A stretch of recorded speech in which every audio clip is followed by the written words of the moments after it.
coverage for today's event. And we just wanted to point out that the VetSim network provides a wonderful environment for all flight simulator enthusiasts, and especially for those that enjoy general aviation, as the Virtual USA Flying Club likes to promote. We're looking for continued growth for our club and the love of general aviation on the network. This message is from Mike Sanante. He also wants to thank the Flying Club admin for helping him run the amazing community. He wanted us to know that there would be nothing, this club would be nothing without him. The other sponsors we'd like to thank today are our event streamers, namely me at twitch.tv Jeffrey B, Melvin Leroy at twitch.tv Melvin Leroy, N8033 Fox, as well as my mic is low? Mic volume is low? That's not good. You're all right. Okay, good. It's A little low. And then Eric Lamar at Eric Flight. Lemare. I know how to say Lemare. Sorry about that. Okay, good. Also, our event sponsors today are Jet Pilot Cinnamon at Twitch TV Jet Pilot Cinnamon. Of course, VatSim itself at vatsim.net. VAT USA in particular at vatusa.net. Slant Alpha Adventures is also an active member of the community at Twitch TV Slant Alpha Adventures. And don't forget about Downwind Sim Binoculars. They're the best binos in flight sim. You can find him at downwindsim.com. And lastly, Voyager in Aviation at FlyVOY. That's Foxtrot Lima Yankee, Victor Oscar Yankee.net.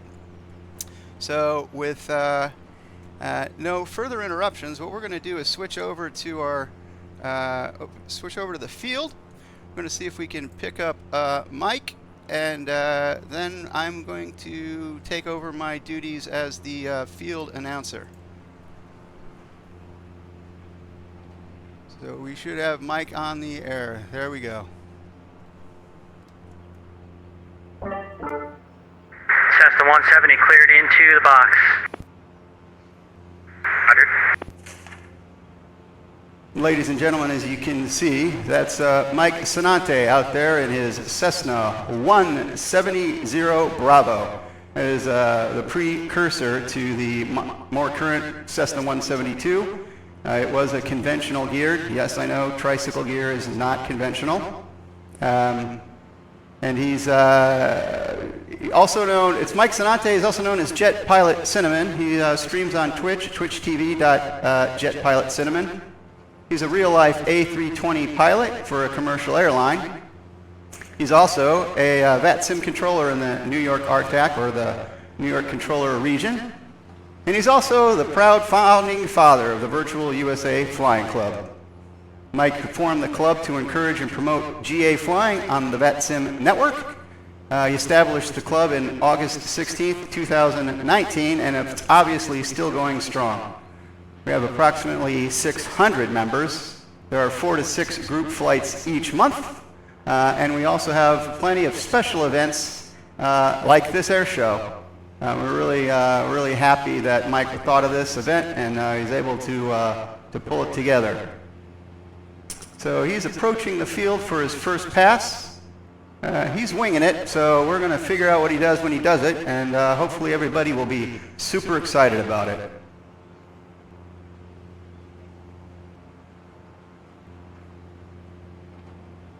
Hopefully, I think he's setting himself up for a high-speed, low approach and not some sort of tactical landing. Nice and level. Easy on the stick. Beautiful pass. Time started.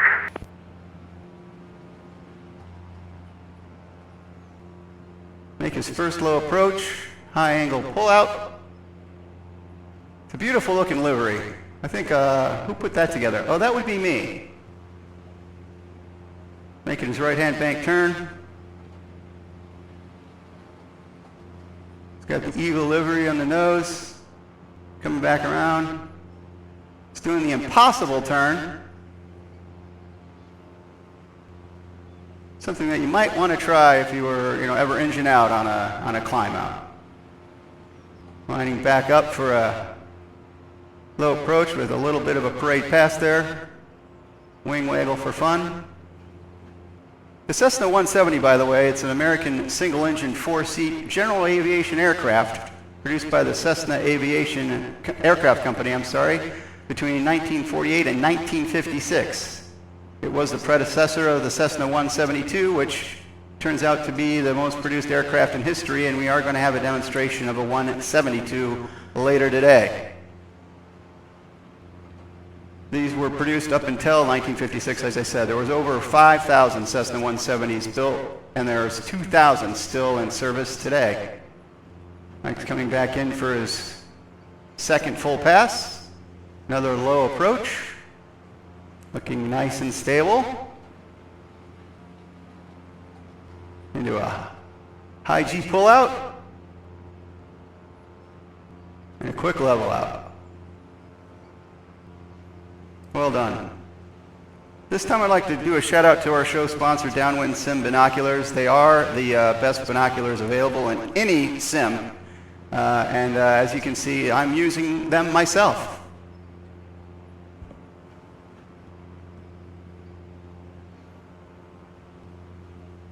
A high banked left turn by Mike.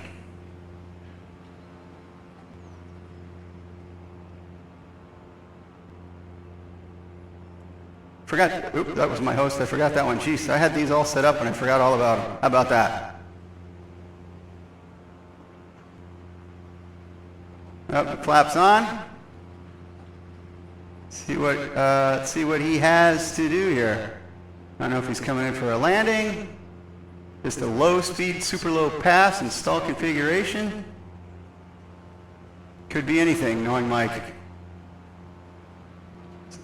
This would be a bad time for a barrel roll, Mike. Don't do it. Well done. Nice low and slow speed, low pass. You can tell the way that the aircraft is kind of just on the verge of stability on that low pass. That was really kind of great to see. I got another note here, guys, by the way. If you buy those Downwind Sim binoculars, you do want to go ahead and order the Corinthian leather carrying case. It comes with a easily removable strap and a nice little slot to put your that little airphone tracker thing. So if you lose them, you can find them with your iPhone.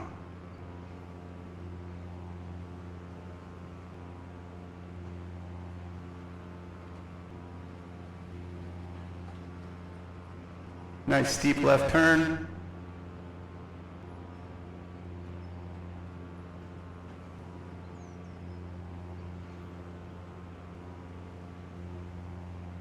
Mike's leveling out for another pass over the field.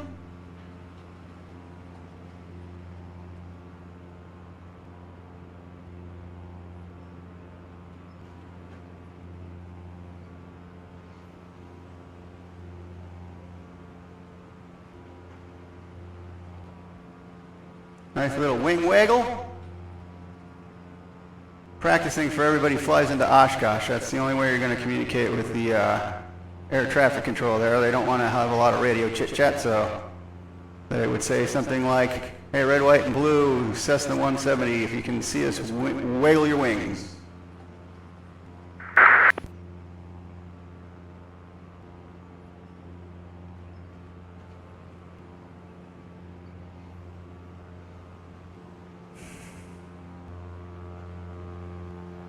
Nicely done.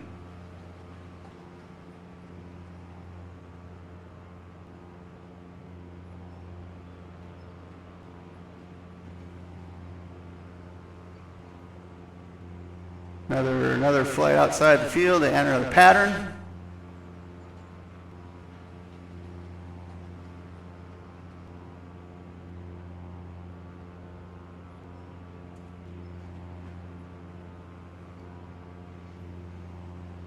Guys, if you're interested in joining the Virtual USA Flying Club, we are on Discord. There's a QR code. In fact, if you're looking at my chat, you can just click the link right there on my chat. Again, we are a club that's 600 strong, and we promote GA flying on the VATSIM network.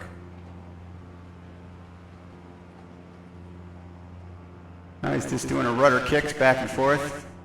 Kind of gives you a nice understanding of how good the VATSIM network has gotten lately. Now that 2-minute warning.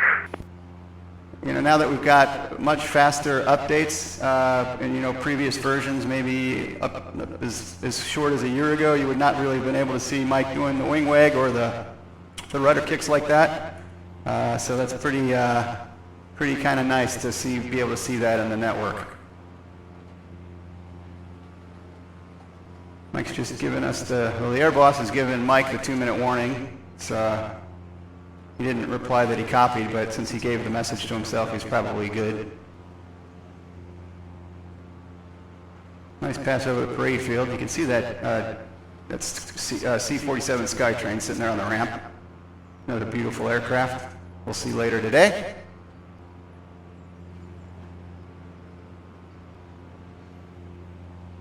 Not sure if Mike's in landing config or just doing another low pass, but it kind of looks like an approach.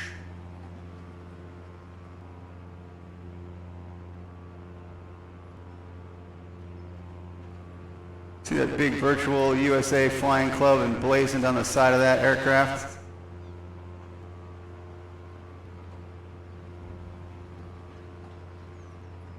Nice STOL landing into a ground loop. Tokyo drifting. Too bad we can't see the tire smokes and the burnouts. But yeah, look at that 2-point. That's awesome. Amazing, amazing.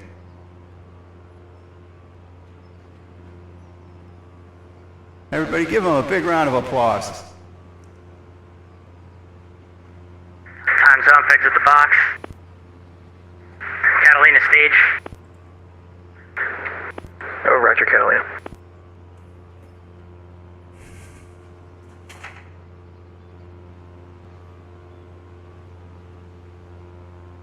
Catalina takeoff.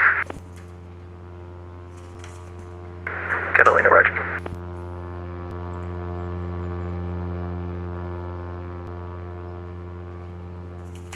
Alright, we're looking for the Catalina, and I know I wrote his name down somewhere. Good grief. Maybe the air boss can tell me what the call sign is.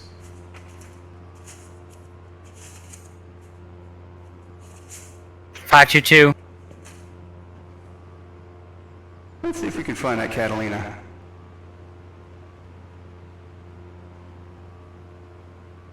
There he is. All right. Catalina's November 522.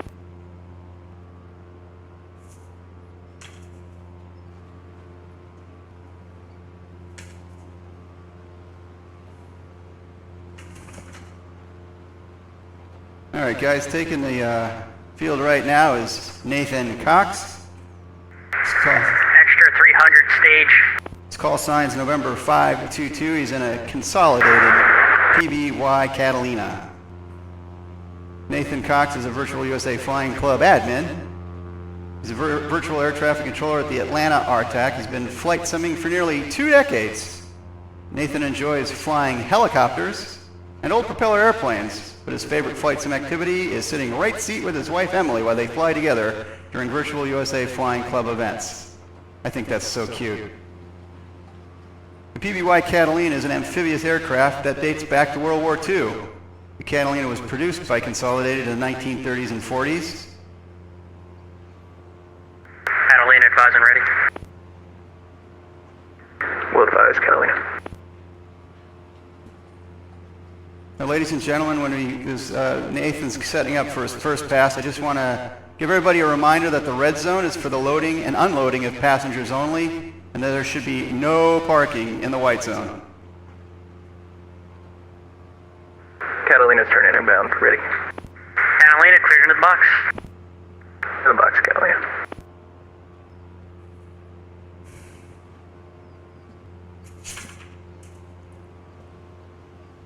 So as Nathan approaches show center, he's going to push that lumbering Catalina to its top speed. It's going to be amazing to watch this thing go blistering past at 150 knots.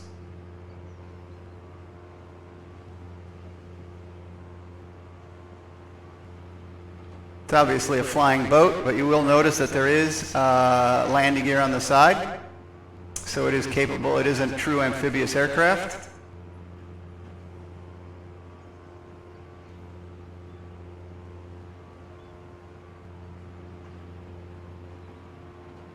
The capabilities of this amphibious aircraft proved it to be an extraordinary versatile tool for Allied militaries in both the Atlantic and Pacific theaters of battle. During the war, the Catalina performed search and rescue, long-range maritime patrol, photo reconnaissance, and anti-submarine missions. It could carry up to 24 hours of fuel. So imagine being in this aircraft for 24 hours, folks. It did have an onboard galley, a refrigerator, and sleeping quarters, which was obviously essential for the crew of 10 that flew on this boat.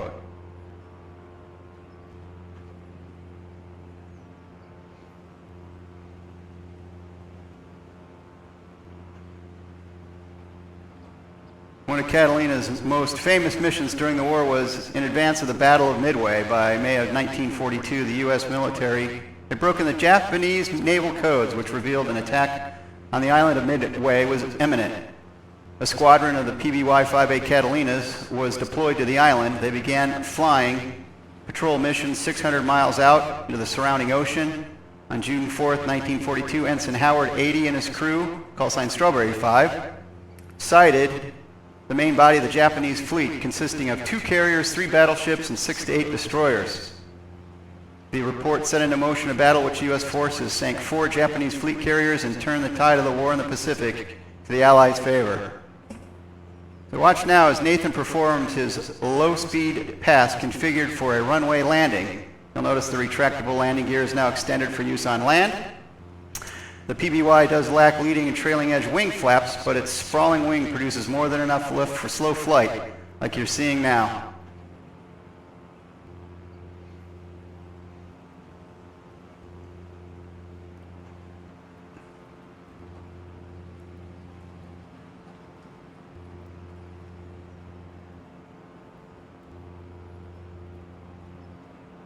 Nice, slow, super slow flight.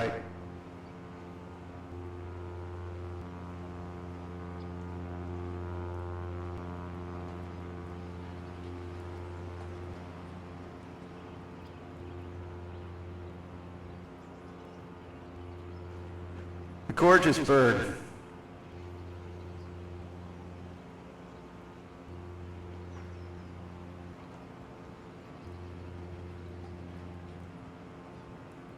Attention on the field, by the way, we're looking for the owner of a white and green Cessna, registration number November 127 Delta Foxtrot. You left your taxi lights on?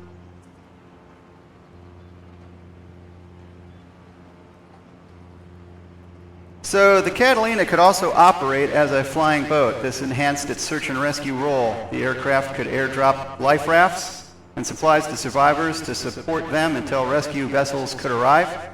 The aircraft could even land in the ocean to retrieve other air crews who were bailed out or ditched in the sea.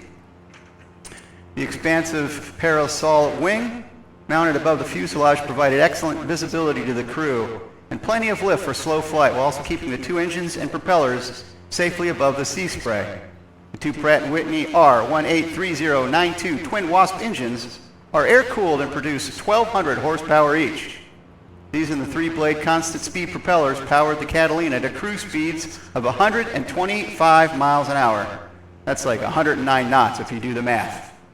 Over ranges of up to 2,500 statute miles.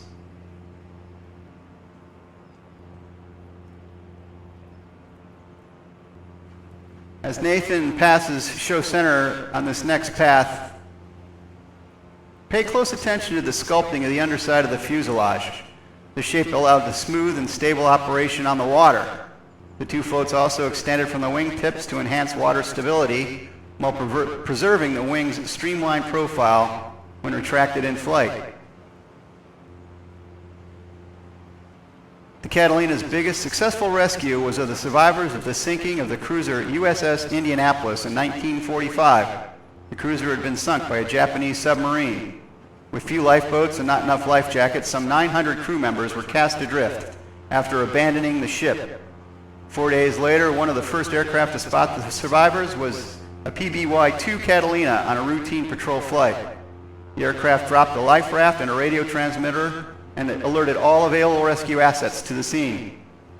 The first rescuer to arrive was a PBY-5A Catalina. The pilot, Lieutenant Commander Robert Marks, took a vote of his crew and elected to disobey standing orders to not land in the open ocean. Despite 12-foot swells, he was able to maneuver his aircraft and pick up 56 survivors. Within sufficient space in the cabin, Marks ordered men lashed to the wing, making the plane unflyable. His aircraft served as a lifeboat for the remaining hours until rescue ships arrived.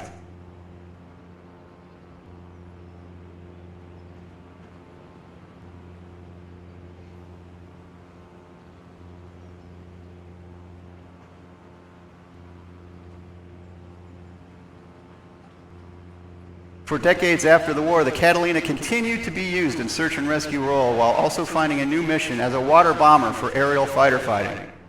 Of the more than 4,000 Catalinas produced, there are now fewer than 20 that still fly today. So get your cameras out and take some stills as Nathan comes back around for his final pass of the performance. At least his performance, not the show. If you don't have a camera, sit back, take in the wonderful rumble of those two Pratt & Whitney radial engines. Or at least imagine what they would sound like if they sounded like 2-minute warning. Pratt & Whitney radial engine. So here comes his final show pass, guys. Everybody give him a big round of applause.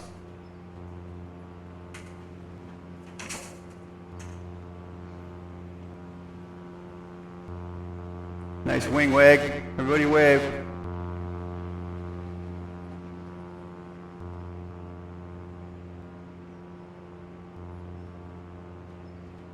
Could also be interesting to check to make sure he remembers to put his gear down when he comes in for this next landing.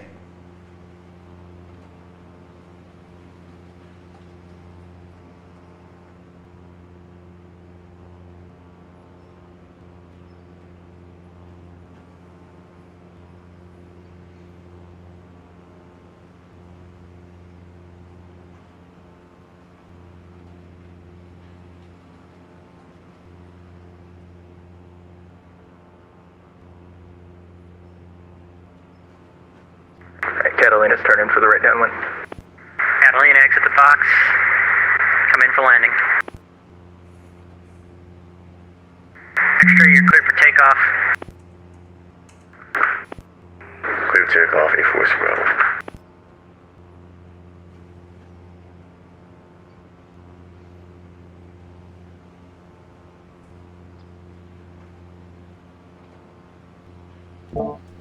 All right, ladies and gentlemen, watching the show, we'll be right back in 1 minute.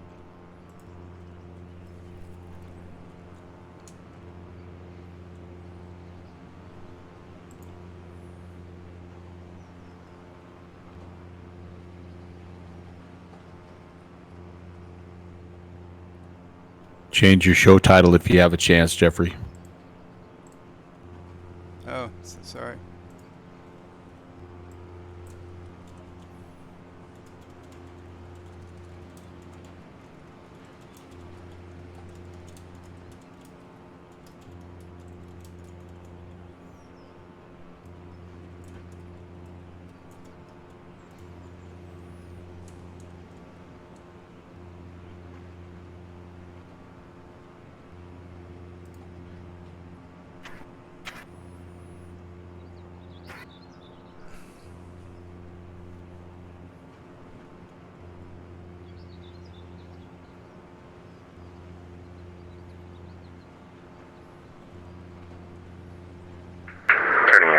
A-Force Bravo. Hang tight, we're still waiting for the Catalina to land. If you could just circle out there for a little bit.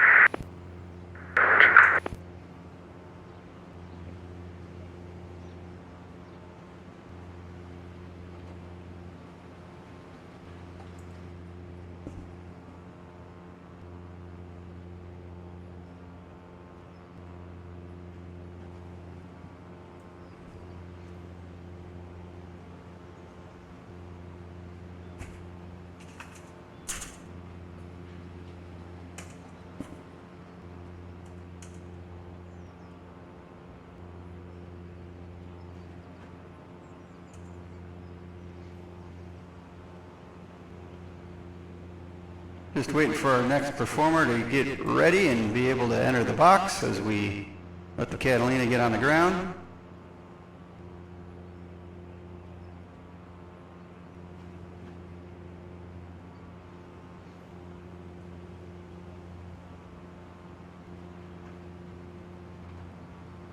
Extra, you are cleared into the box.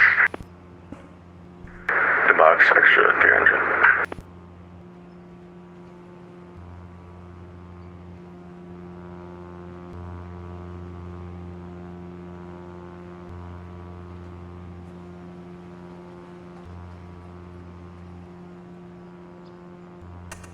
Next to enter our performance box tonight is Chris Soja, November 8 for Whiskey Bravo. He'll be flying the Extra 300 with the Virtual USA Flying Club Airshow team livery.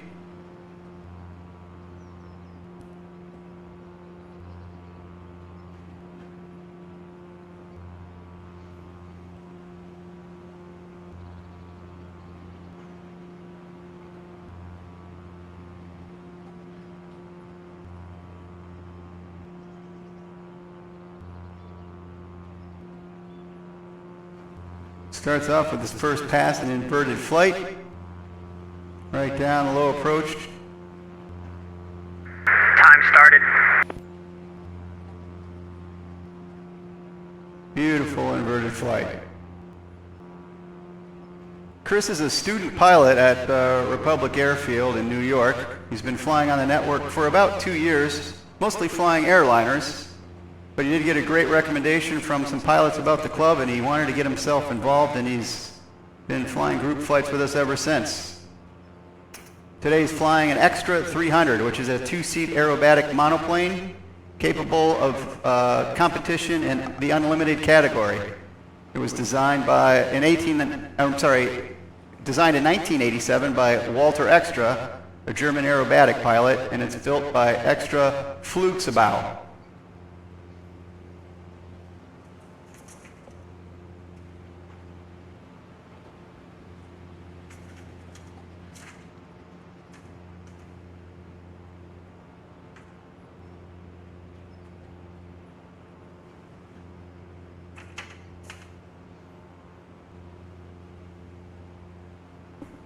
Out there doing barrel rolls.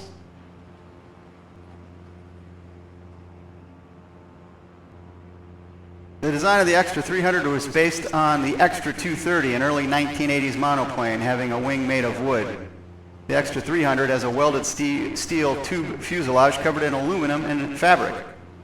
The midset wing has a carbon fiber composite spar and carbon composite skins. It does have a symmetrical airfoil mounted with a zero angle of incidence, which provides equal performance in both upright and inverted flight, as Chris demonstrated earlier. The landing gear is a fixed tail dragger style with composite main legs and fiberglass wheel pants. My correction. The power plant is a fuel-injected Lycoming 540, which produces 300 horsepower.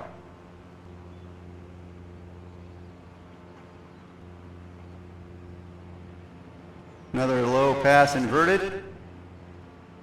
Oh, he is doing a 8-point snap roll. And into a somersaulting tumble into a helicopter hover landing. Well executed. Now he's doing his Continue. downwind takeoff. Nothing to worry about.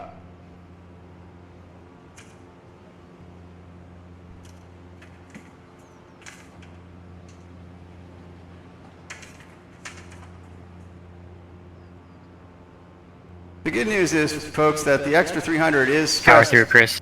for taking Flat eight. positive Power through. and negative 10 Roger. Gs with one person on board, and it can do positive and negative 8 Gs with 2 on board.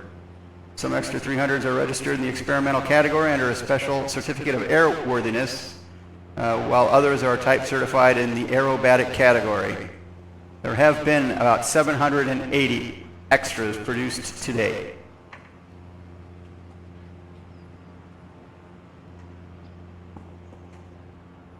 And ladies and gentlemen, while we're waiting for his next pass, don't forget that the Civil Air Patrol Ladies Auxiliary is giving away free massages at tent number 3. You definitely don't want to miss that.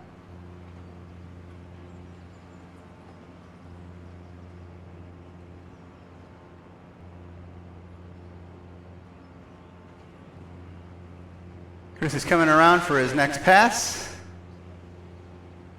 Get a chance to check out his beautiful virtual USA Flying Club Airshow team livery.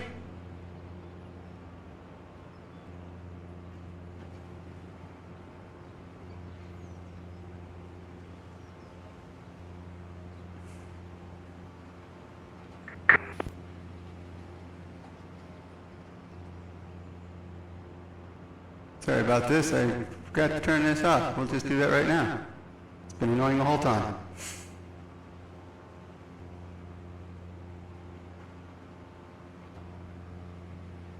There you go, he's showing us the underside of his wings,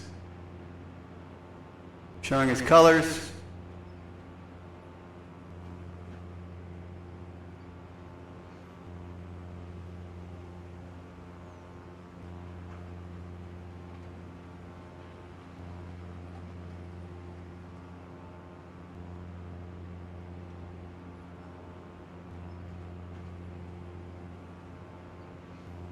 Let's see what Chris has in store for us next. He's coming around for his next pass.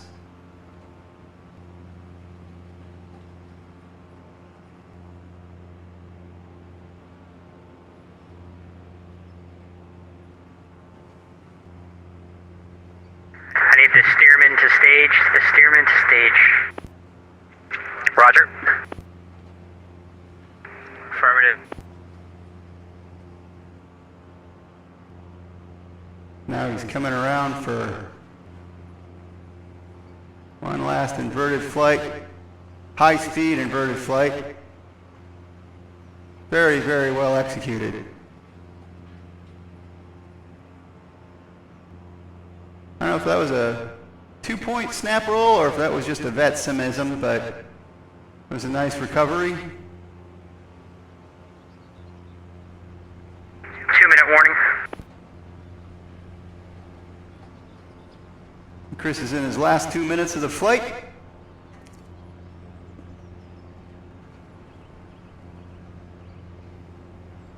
He's getting set up for his final pass.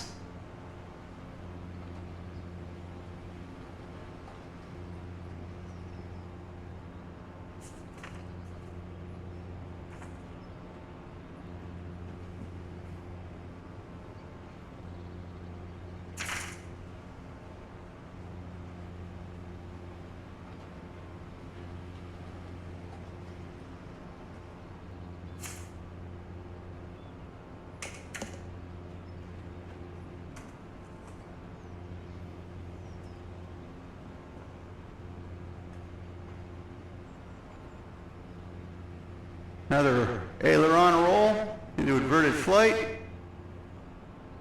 This is not time, it's a high pass. And a roll back out to level flight.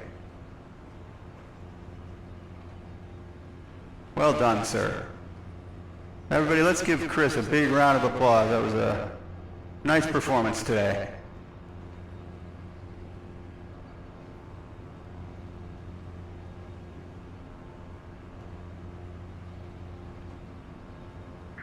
Time for one more. The Air Boss has cleared him in for one final pass. Let's see what he does with it.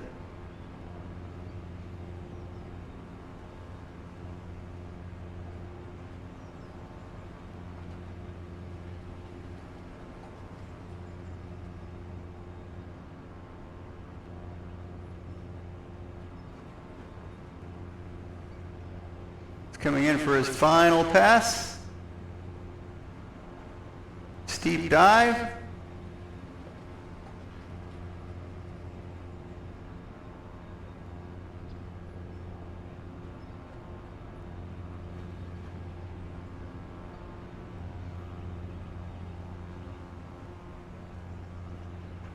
Yeah.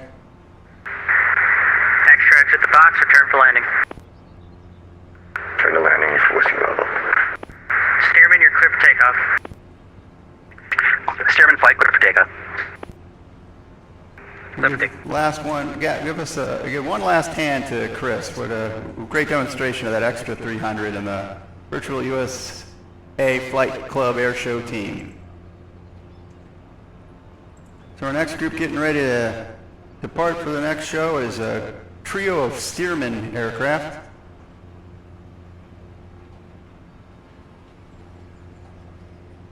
Wait for our cameraman to catch up here. They're getting ready for takeoff. While they're taking off, we're going to spawn a 1-minute ad. We'll be right back.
Steerman, take your time setting up, advising ready. Wilco, Steerman flight.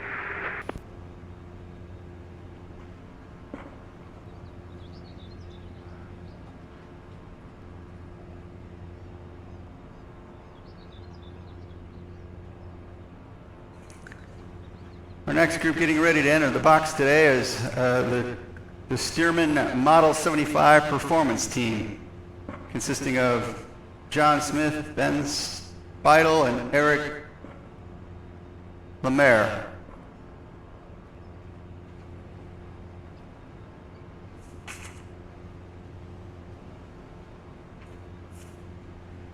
The Stearman Model 75 is a biplane that was formerly used as a military trainer aircraft. There were at least 10,626 built in the United States during the 30s and the 40s. Stearman Aircraft then became a subsidiary of Boeing in 1935, widely known as the Boeing Stearman or Cadet, served as a primary trainer for the U.S. Army Air Forces, the United States Navy, and with the Royal Canadian Air Force as the cadet throughout World War II.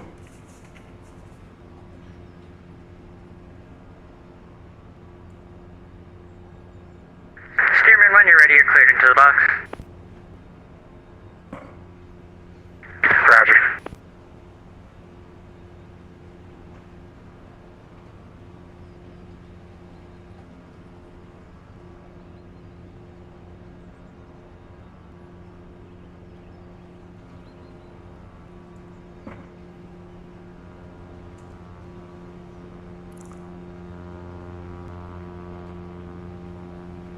So their first path today is going to be a formation loop. When they pass the runway end, they're going to go full throttle down to 500 feet, perform a loop, reestablish at 500 feet, and rejoin. They're going to fly slow at 80 knots back in formation, climbing to 1,000 feet.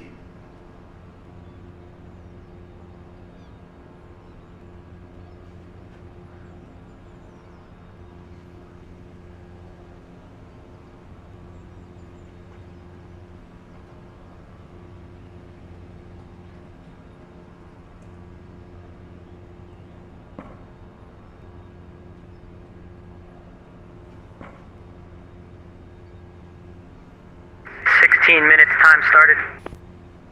Oops.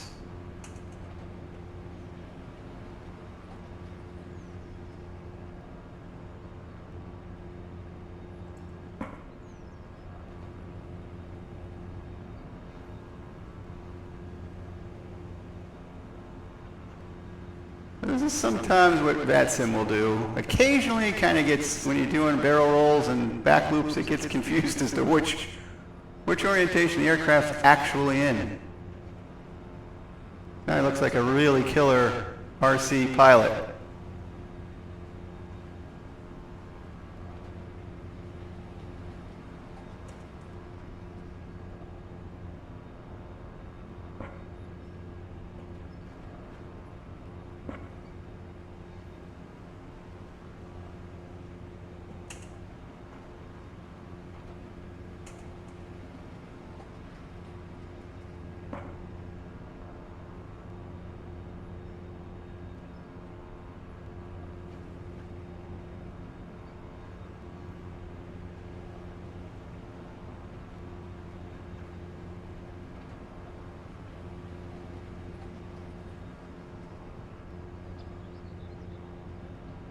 I think they're reforming to make a group pass.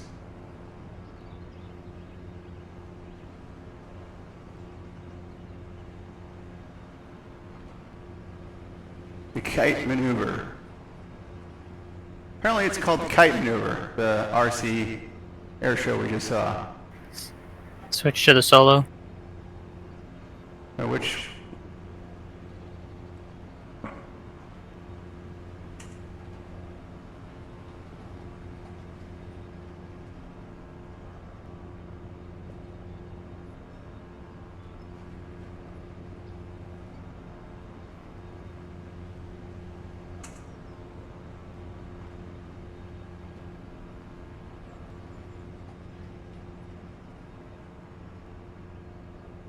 Roger.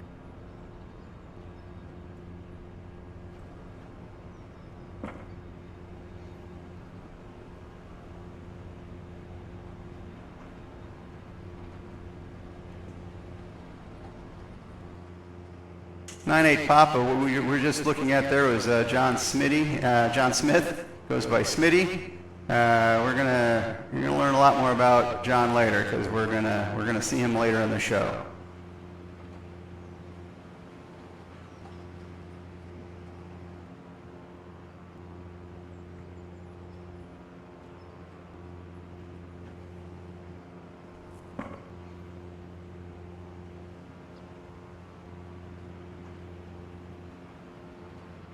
I think you can zoom in on Ben.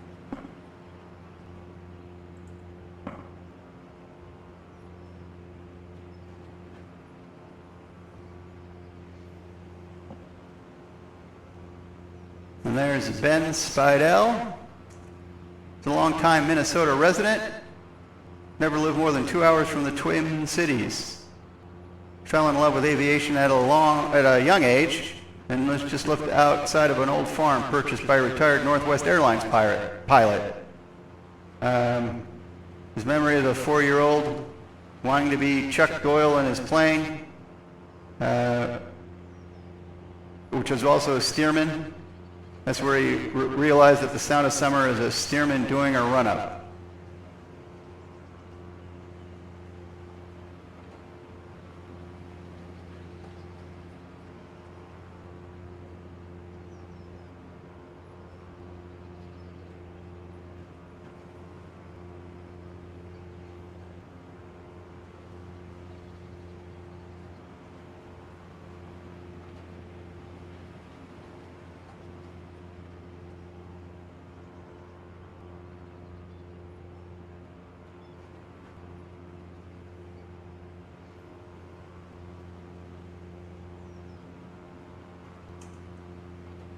There's that other kite maneuver.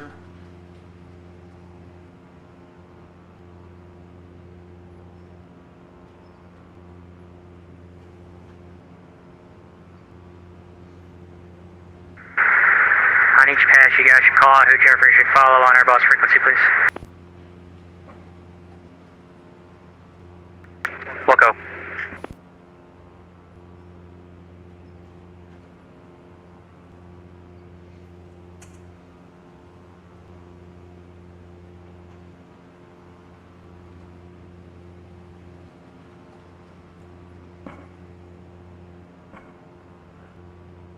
Call out the last three of the tail number whenever. 73 Papa, be focused on. All right, So Ben's still on focus here.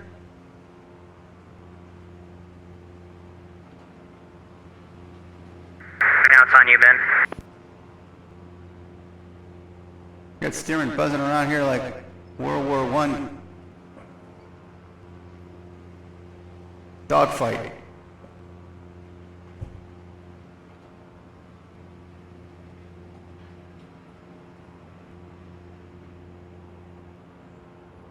That looked like a really well executed Immelman to me. Well done, Ben.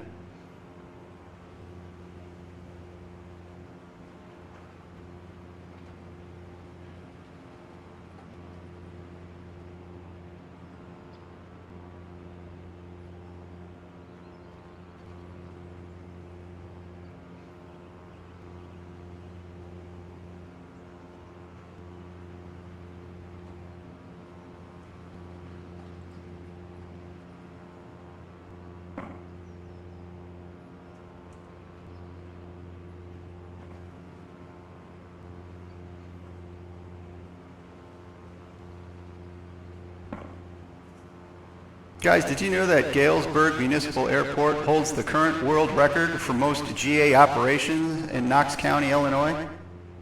It's a little known fact.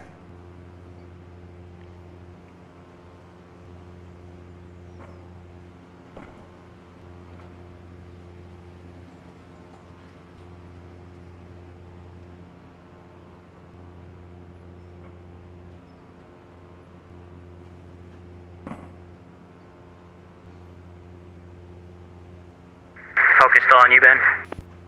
Stay firm. Setting up on their next pass.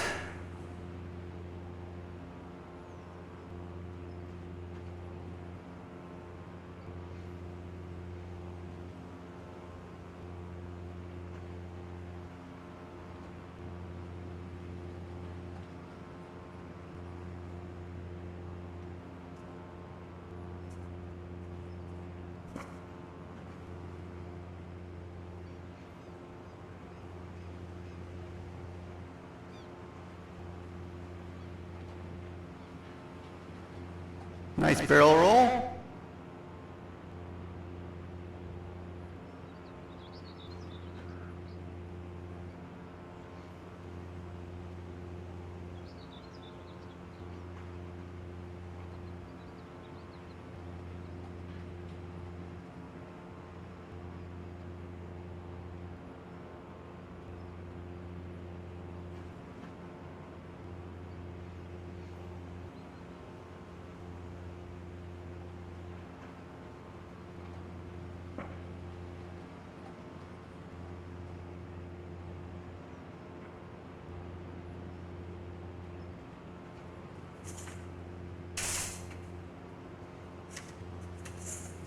Also flying today with us is Eric Lamar.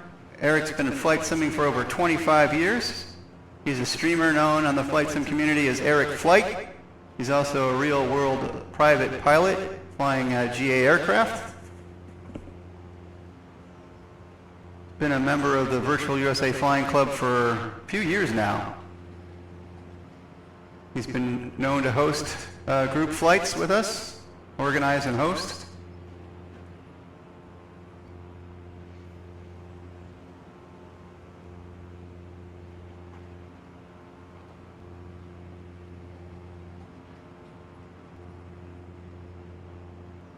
Looks like they're setting up for another organized pass.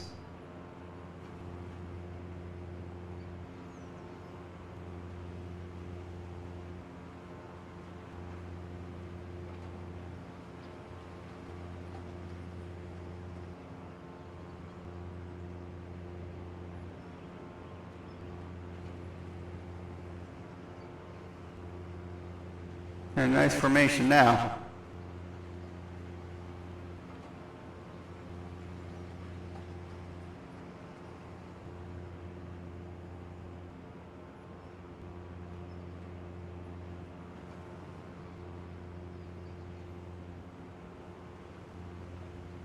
And the second one.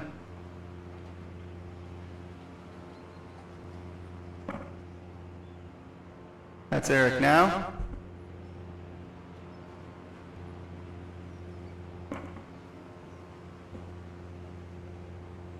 disappeared off the wrong thing. Yikes.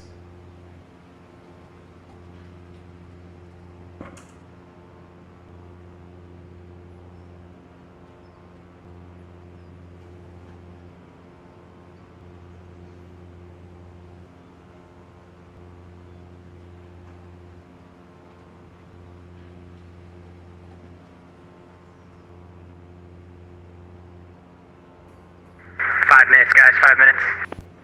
5 minutes.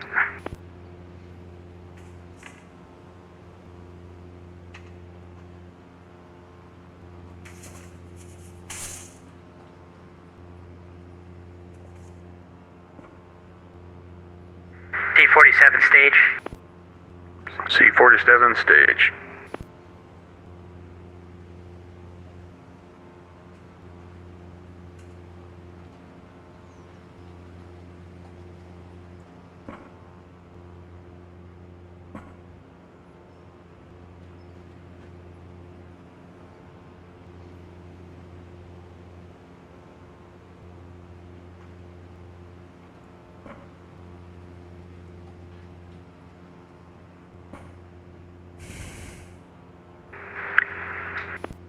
Nice recovery, Eric.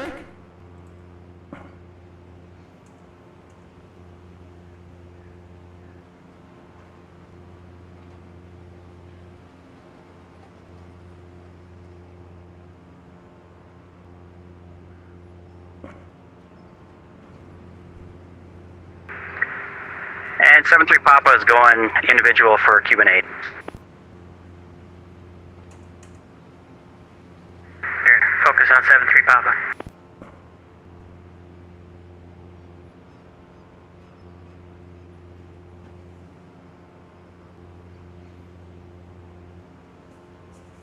And Ben's going to be doing a couple passes by himself. He's flying that beautiful orange and yellow livery.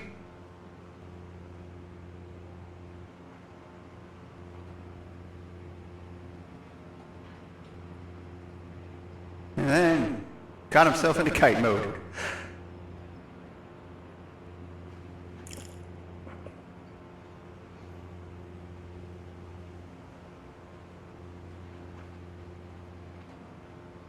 It's an amazing performance.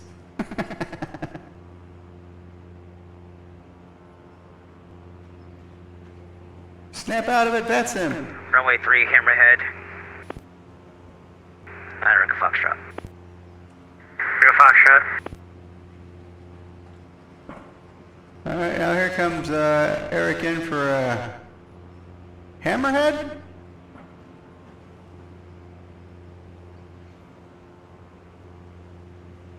Again, be sure to check out Eric at twitch.tv, Eric Flight.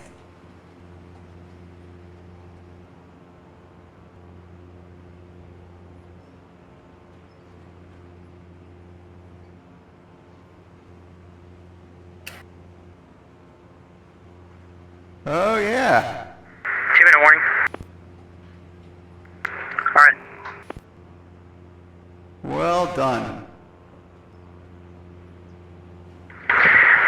Steerman 98 Pop will be doing a split S runway 3 coming out 2-1. And here comes Smitty to do a split S for his final individual pass.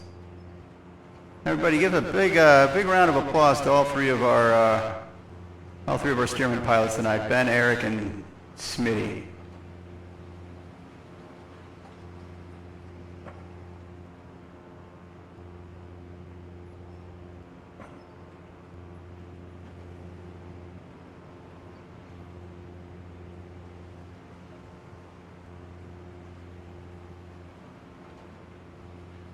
Flying the U.S. Navy colors today.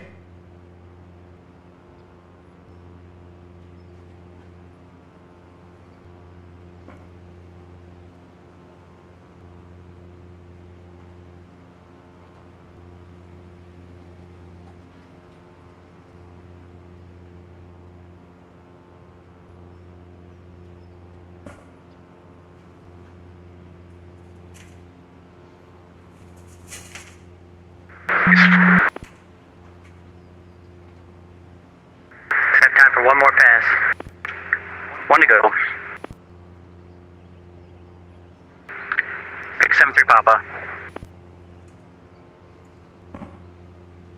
We'll follow 7-3 Papa. So, ladies and gentlemen, they're about to make their final pass over the field today. I think it was an amazing performance by all three pilots. Really, really great to see these vintage warbirds still in the air.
It's a great day for flying, by the way. We ended up with perfect weather today. A few clouds for ambiance, but not in the way.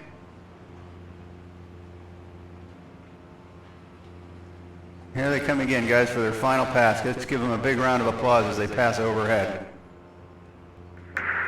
Focus on 2-8 Papa.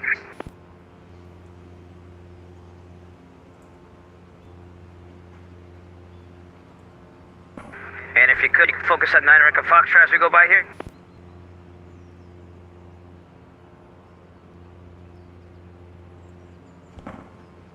Echo Foxtrot.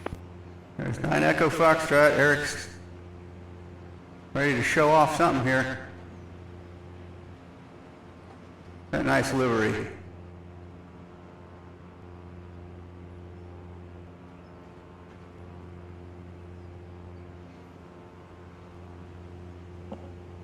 Beautiful pass, fellas.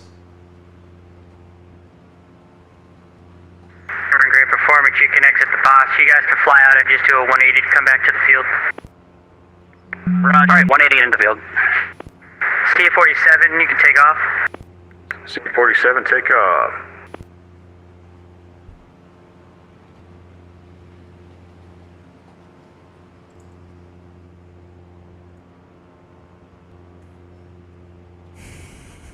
All right, we're going to be right back in 1 minute.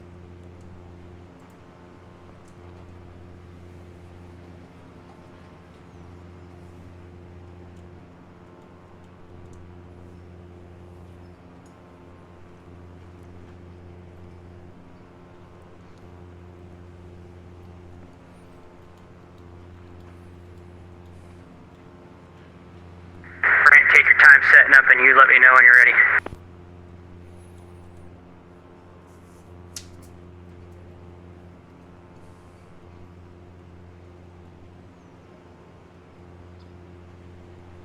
Yeah, we'll let you know, C-47.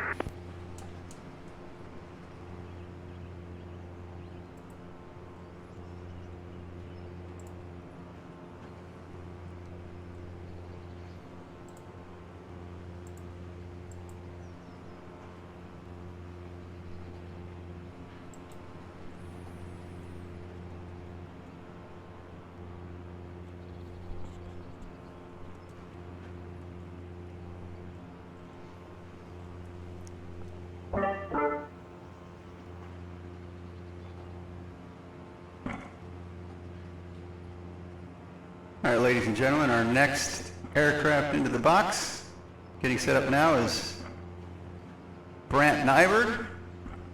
You famously know him on Twitch as Melvin Leroy. Or sometimes we like to say, Melvin Roy. C-47 Who's is turning that? inbound. T-47, you're cleared into the box. Cleared into the box, C-47.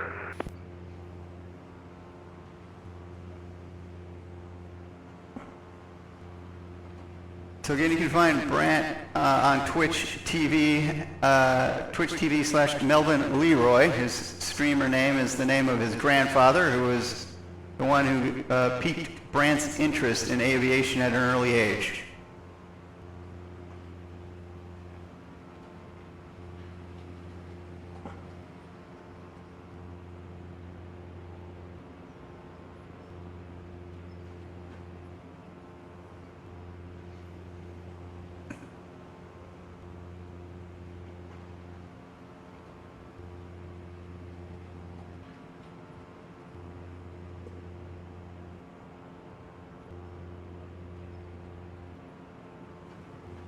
All right, he's coming around for his first pass into the box. Reported to be a high-speed low pass with a high G climb out.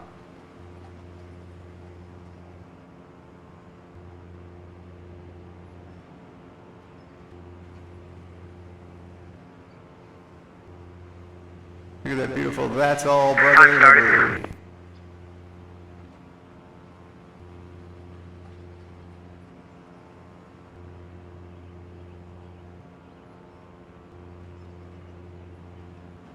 I'm sure the aircraft needs no introduction, but it's a Douglas C-47 Skytrain, also known as the Dakota by the Royal Air Force. It's a military transport aircraft developed from the civilian Douglas DC-3 airliner. It was exclusively used by the Allies during World War II. During the war, the C-47 was used for troop transport, cargo, paratrooper, towing gliders, and military cargo parachute drops. The C-47 remained in the front line of service with various military operators for many years.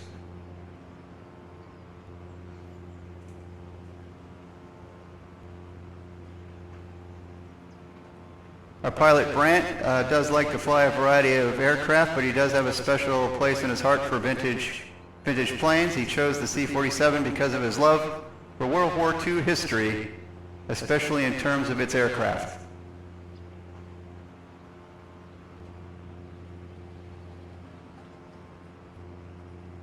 It's coming back around for another high-speed low pass.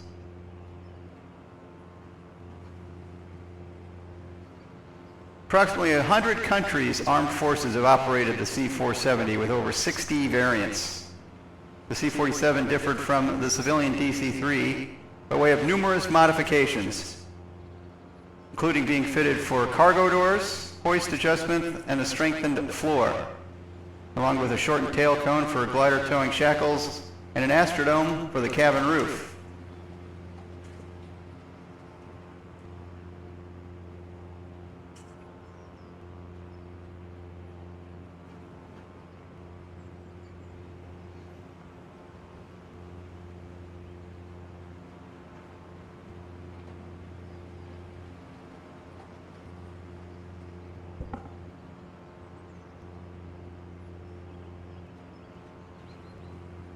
He put a note in his bio that it's his first air show and he hopes not to look like an idiot. And without jinxing him, so far, so good.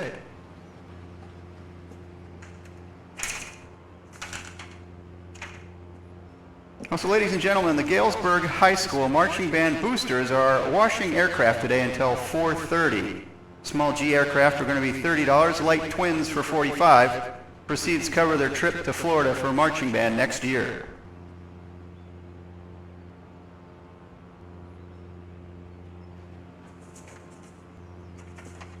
During World War II, the armed forces of many countries used the C-47 and modified DC-3s for the transport of troops, cargo, and the wounded. The U.S. naval designation was Romeo 4 Delta. More than 10,000 aircraft were produced in Long Beach and Santa Monica, California, and in Oklahoma City, Oklahoma. Between March 1943 and August 1945, the Oklahoma City plant by itself produced 5,350 C-47s.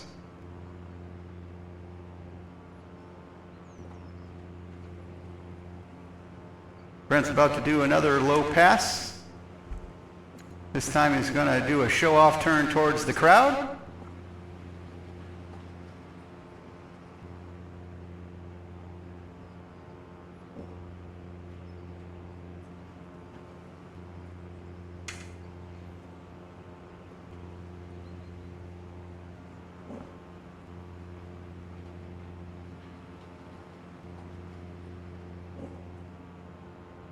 The specialized C-53 Skytrooper troop transport started production in October of 1941 at the Douglas Aircraft Santa Monica plant.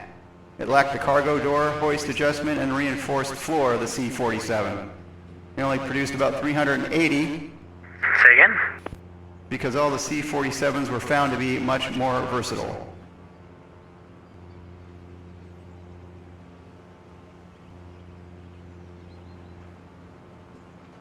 And here he comes on his parade pass. The left turn.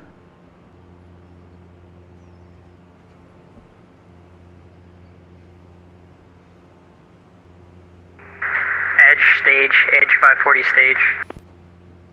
You see that beautiful, that's all Edge brother to stage. livery.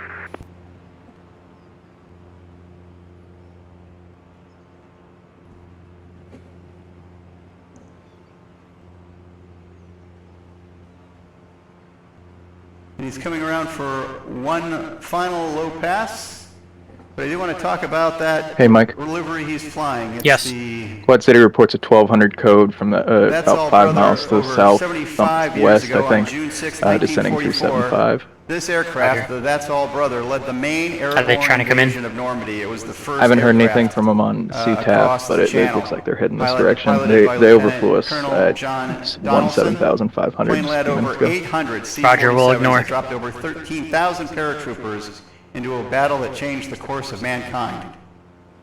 75 years later, they were able to bring this airplane back to the skies over Normandy for the commemoration of the 75th anniversary of D-Day. Let Moline approach now.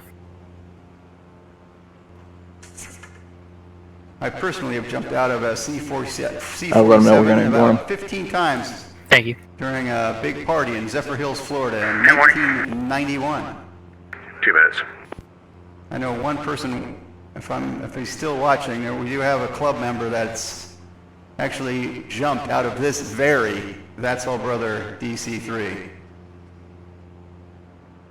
The That's All Brother DC-3 that led the flight into Normandy was actually sold several times and ended up being abandoned and was luckily recovered and found by two guys that donated it to their museum and fully restored it to flight, and it flies today.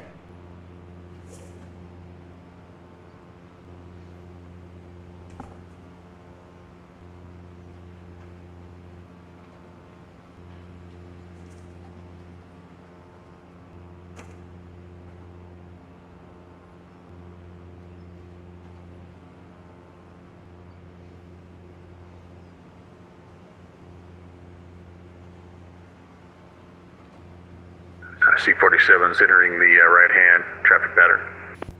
You're all set? You're all finished? Affirm, all finished. Is ready. Alright, Edge 540 you can take off. C-47 you can exit the box.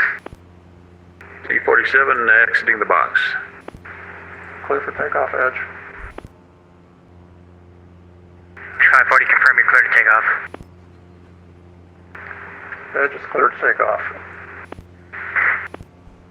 All right, guys, we'll be back in 1 minute.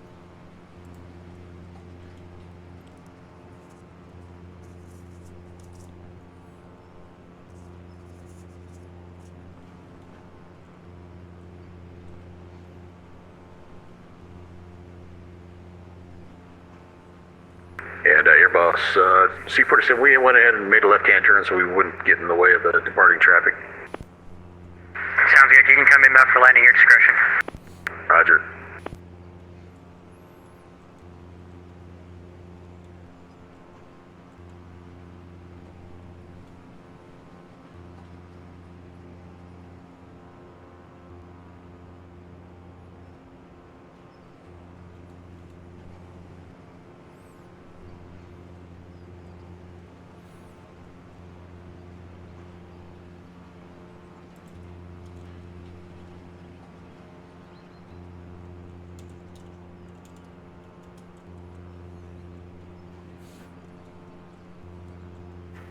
Jeffrey, let them know that this is the last act before a 15-minute break.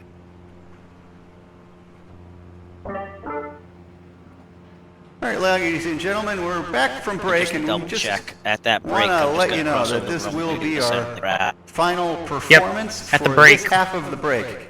After the end of this performance, we're going to be taking a 15-minute break. Grab a snack, work your way to the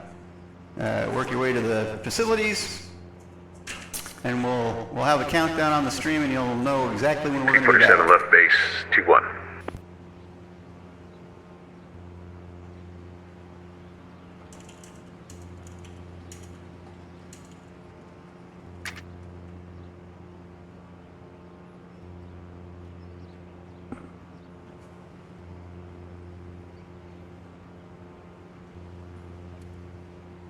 Our next pilot. Okay, attention all aircraft and air boss, this will be the last act before a 15-minute And Mike, break. tell whoever Be just took advised. off to squawk mode, Charlie. The last Thank you. aircraft to enter the box today, or for the first half of our show, not today, for this section of the show, is Charles Berry, otherwise known as 7 Charlie X-Ray. And he's a real-life glider pilot.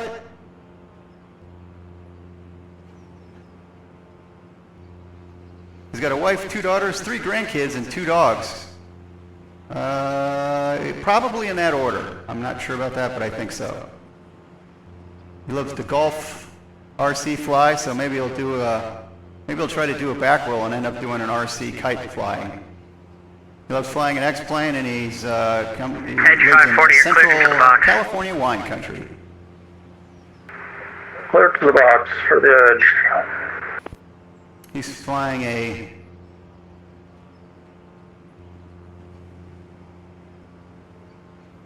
Edge 540.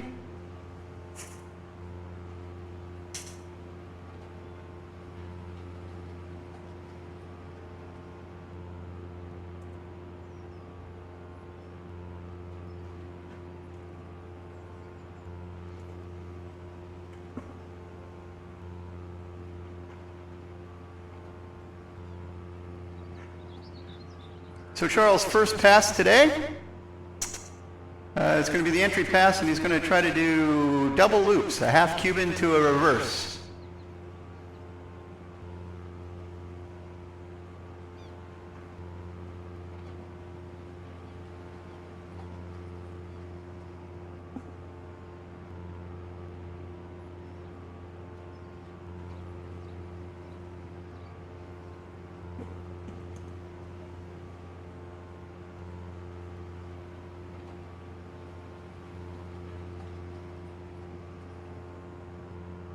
Time started.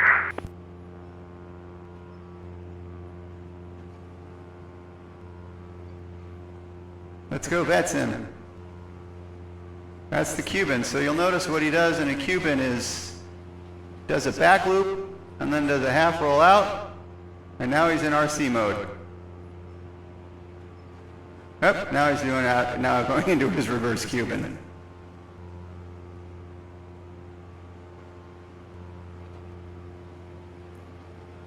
The Edge 550 is manufactured by Zivco Aeronautics, and it's a highly aerobatic aircraft, capable of 420 degree per second roll rate and a 3,700 foot per minute climb rate.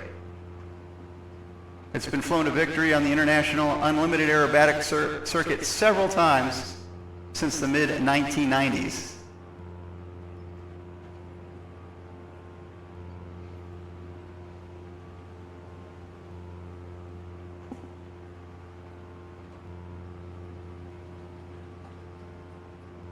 Now Charles is coming in to perform a double roll over the field with a half Cuban to reverse.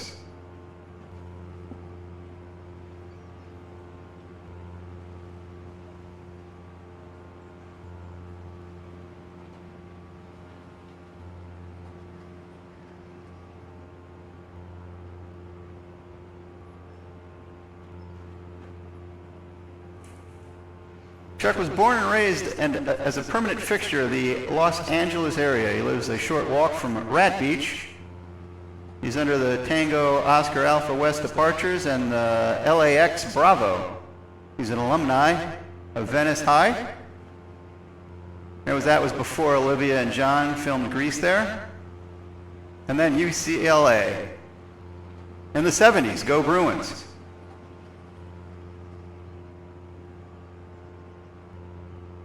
His next pass is going to be a longer approach inverted over the length of the runway. Then a roll out into a half Cuban.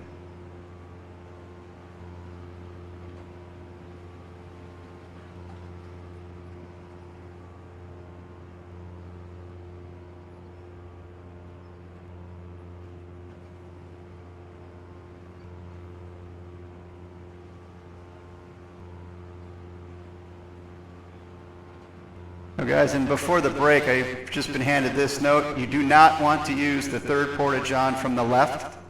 I understand anybody nearby that the last person in there is expected to make a full recovery.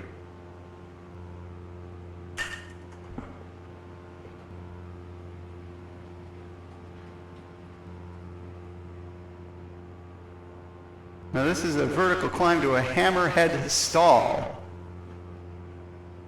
Oh, now he's kiting it. RC mode. Whee!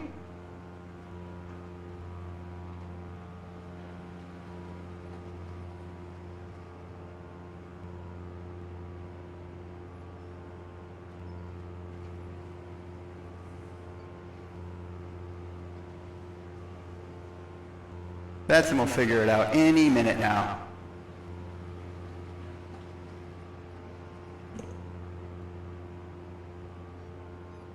Charles also is a real-world flyer of gliders and has done all manner of remote control projects like slope gliders, thermal gliders, gas, electric.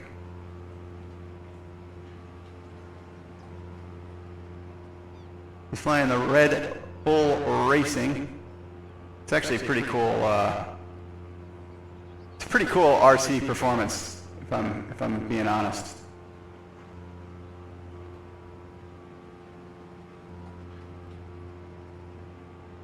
Oh, thank you. He's back, I think.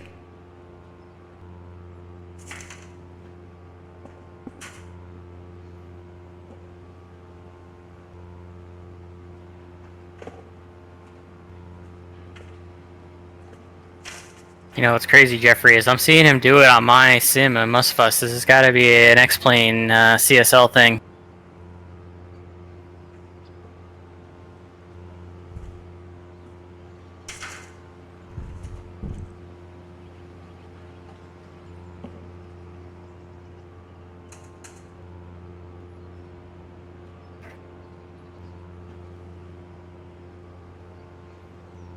Yep.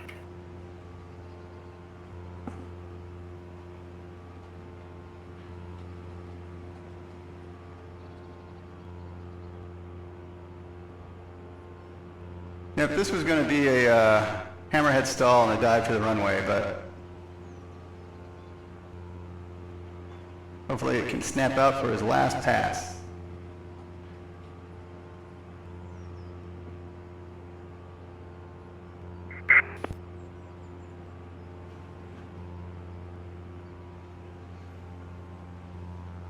At least his Red Bull livery looks darn good doing it.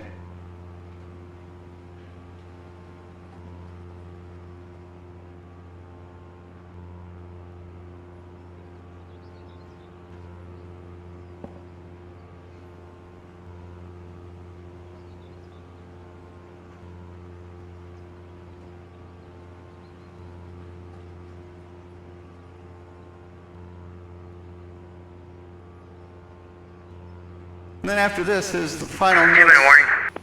his final notes where he's, after his last pass, he wants to, Edge right traffic for 2-1, that'll do it. he's going to circle the land and go have a beer. Hey, just tell you what, fly straight and level for a little bit, and I want you to do your last pass over so we can see if we can work on this VATS sim velocity issue. Just fly straight and level for a little bit, you got time, and then come back and try your last pass again.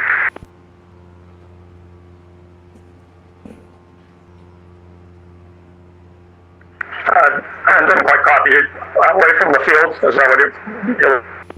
Just fly straight and level, doesn't matter where. Just fly straight and level for a little bit to the south, and you're going to come from the south and try one more maneuver. We'll see if we can get you squared away here. Alright, I'll come around one more time.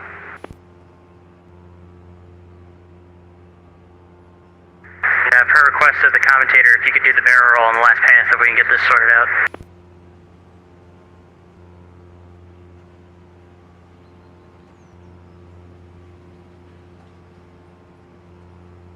Jeffrey, try switching airplane, see if that helps.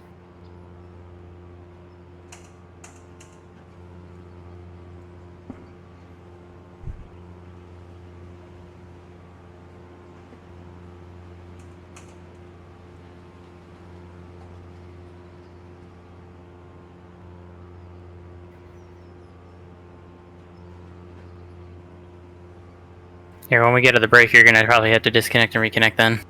There he goes. There he goes. Perfect timing for his last pass. One more nice pass, buddy.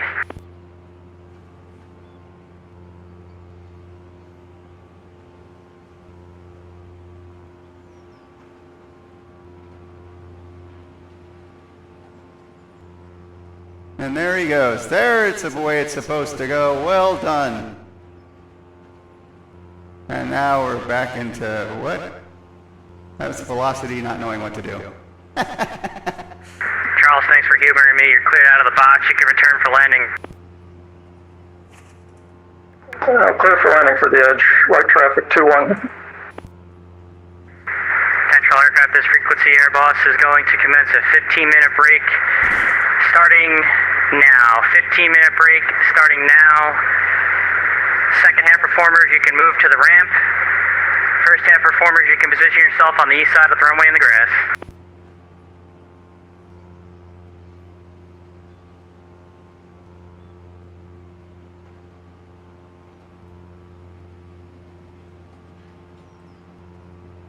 Jeffrey, if you can just announce on the stream the 15-minute break with your commentary, let them know we're going to come back. We've still got 1, 2, 3, 4, 5, 6 performances to go. All right, guys, we got 6 performances left to go, and we are going to take a 15-minute break. So, you know, go take a break, get some refreshments, but be sure to be back in 15 minutes. We've got another entire half of an air show to go. So we hope to see you soon.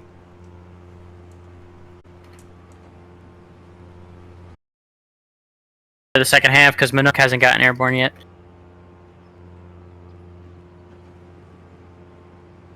If you want, talk a little bit more about the flying club.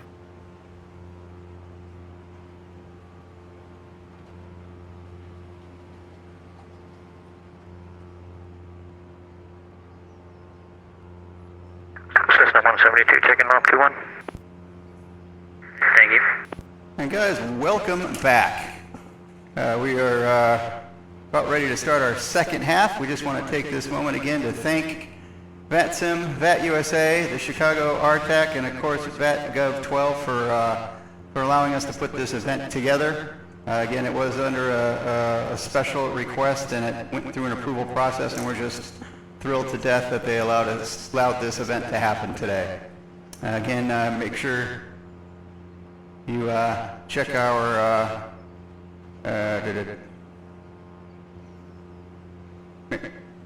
make sure you check out all of our Twitch streamers, Melvin Leroy, N8033 Fox, Eric Flight, and of course, you know, feel free to visit me anytime you like.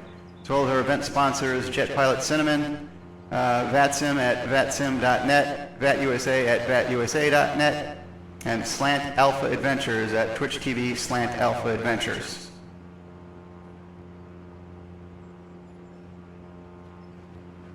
We're going to be waiting on Mike Minook. He's getting ready to perform in his Cessna 182. We're just trying to track him down on the field, and there he is.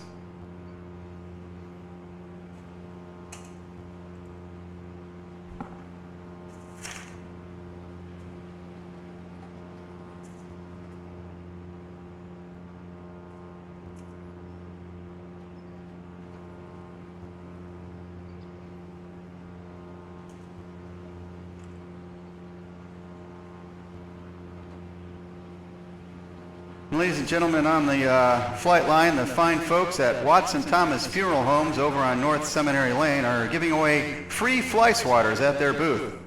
They're also offering a 5% discount of their Peace of Mind Service and Earn package to all experimental aircraft Cessna pilots. 172, when you're So be ready, sure you are to stop cleared by and into the remember, box. you can't take it with you. Roger, Cessna 172.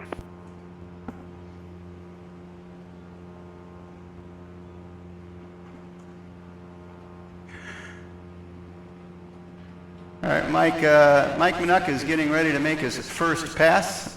You can find him on Twitch TV at Ladies and gentlemen, welcome to the second half of the show.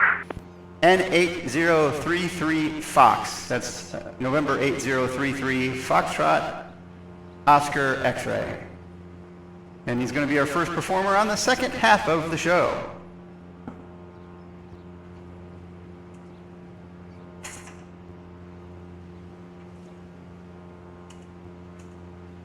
He's a real-world student pilot. He's been a GA flight simmer for over 30 years.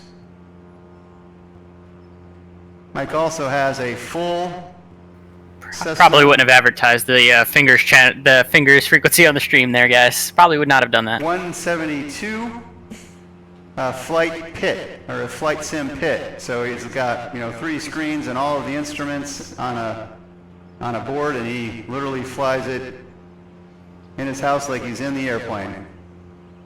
He's doing a nice low, slow approach here into a steep ascent. Time started.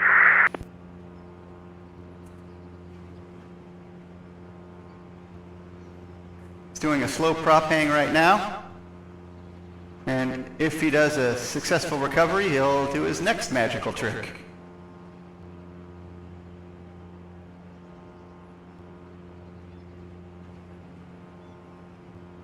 So and have a nice recovery from that. You'll notice he's flying this beautiful 33 Fox livery.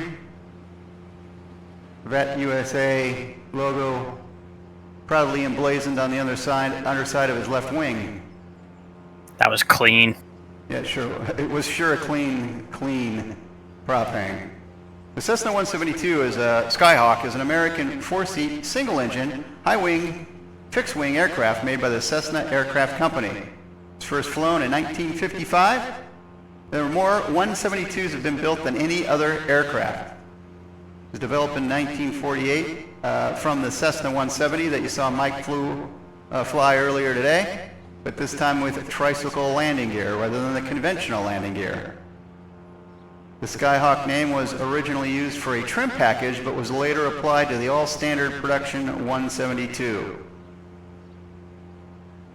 There are some upgraded versions that included retractable gear known as the Cutlass. There you can see that beautiful Virtual USA Flying Club logo on the top of the wing. Now Mike's going to perform a steep descent and enter into a barrel roll. Hopefully doing 2.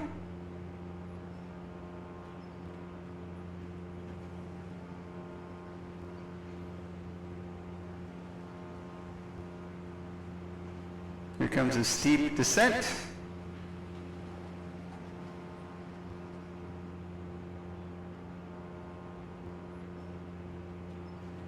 Into a double barrel roll.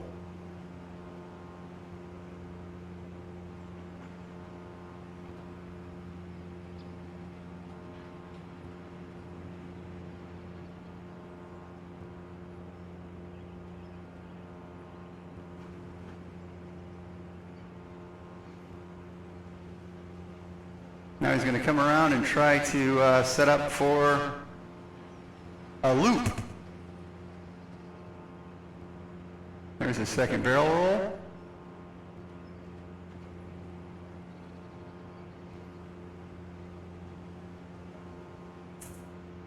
Measured by its longevity and popularity, the Cessna 172 is the most successful aircraft in history. Cessna delivered the first production models in 1956, and as of 2015, They've built more than 44,000 aircraft, and it still remains in production today.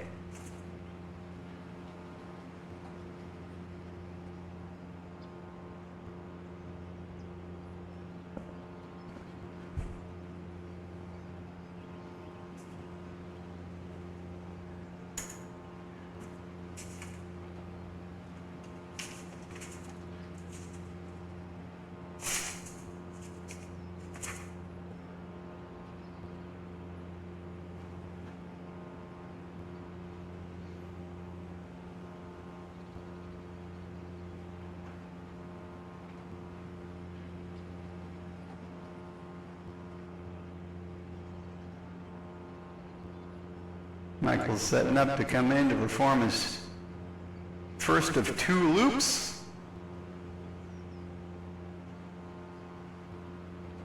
The 172 really is kind of iconic. It's used for a primary trainer for years and years and years.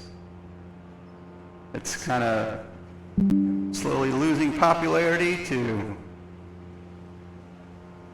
aircraft Still like is all the time. 22, but it's still probably the most popular aircraft you can find. I think he's setting up for his first loop.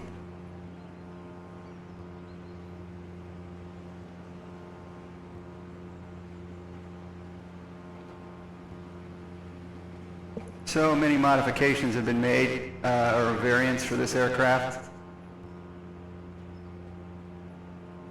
Yay, velocity, well done. Beautiful loop, executed by Mike and demonstrated properly by Velocity on Vetson. There you can see that Virtual USA Flying Club logo on the underside of the left wing. Now he's setting up for a second loop. And I think we got Velocity'd out.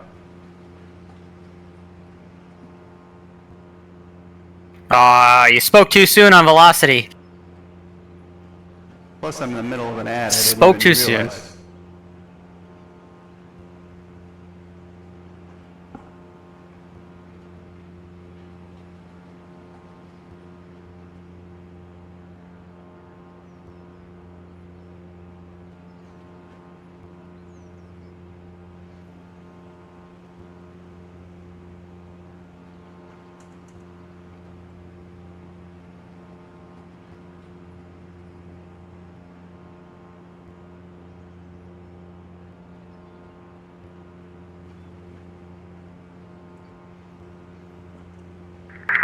Warning, and if you could, you're getting velocity a little bit. If you could do a barrel roll when you get a moment to try and fix it.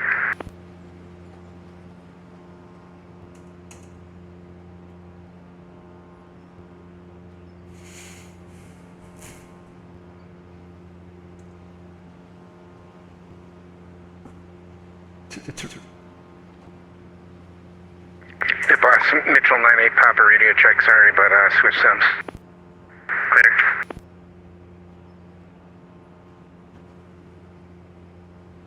Caribou stage. Roger.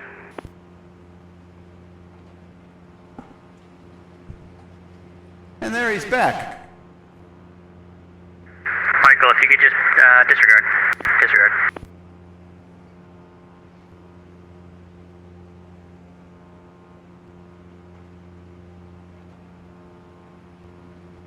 So everybody, let's give Mike a big round of applause. That was really, I mean, you know, the Cessna 172 isn't necessarily known as an aerobatic aircraft, but he really demonstrated some great performances, and that spin recovery.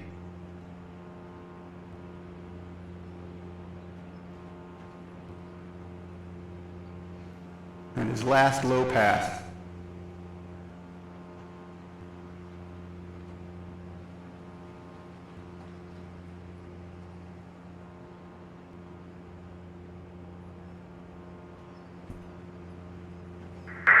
Cessna 172, you timed it really well too. Your time's up. You can exit the box, make the right downwind.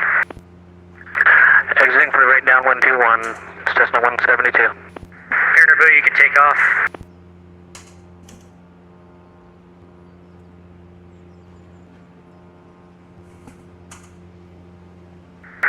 Caribou Air Boss, you can take off. Roger. And we have a special treat for you today. Our very own Rob Marcinek, flying the Green Lantern. Not only does he have the proper livery, he's got the proper cosplay.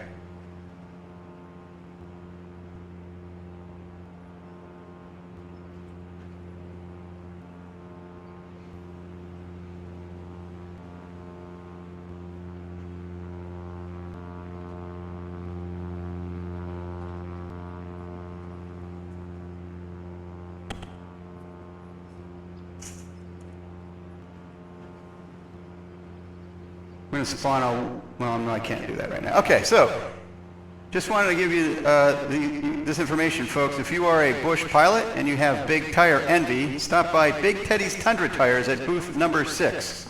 Bigger is better.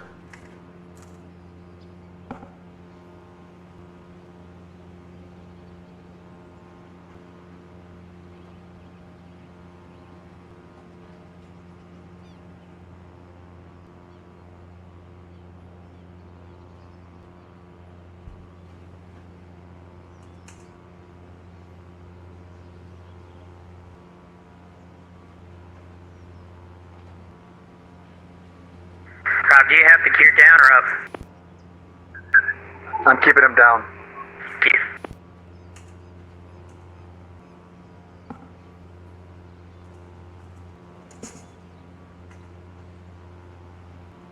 As we mentioned, Rob He's keeping him down in case you didn't hear that. Marcinek, lives in Cleveland, Ohio. He's 54 and is a great-looking guy, as you can tell. Caribou, you are cleared photo. into the box when you are ready. He loves Roger. the flight sim community and, more importantly, the friends he's made while joining. I know he's been a member of the Virtual USA Flying Club for, I'm not going to say the entire time, but certainly a bulk of the existence, 2.5, 3 years. In fact, I think we both started flight simming around the same time in 2019. Today he's going to be flying the DHC-4, also known as the C-7A Caribou. The de Havilland DHC-4 Caribou is a Canadian specialized cargo aircraft with short takeoff and landing capability. First flown in 1958, and although mainly retired from military operations, it's still in use in small numbers as a rugged bush aircraft. Like the 172 before it, the DC-3 before it, I've also jumped out of this aircraft several times back in the early 90s.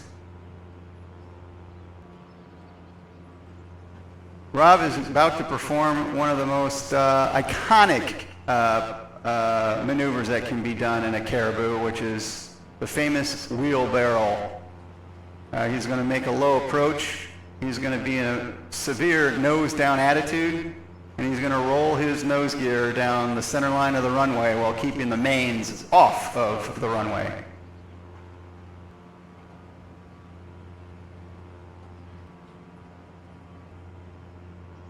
This might be the pass I've been looking forward to most in this air show.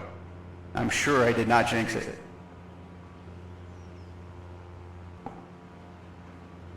Now you can see him setting up that steep approach and that nose down angle, full flaps.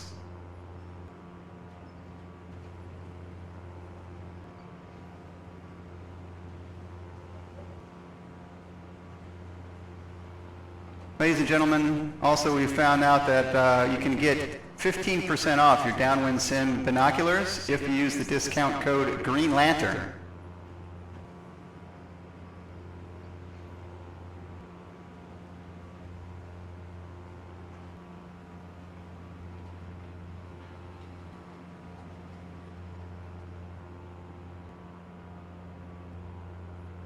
He's setting up a very nice approach.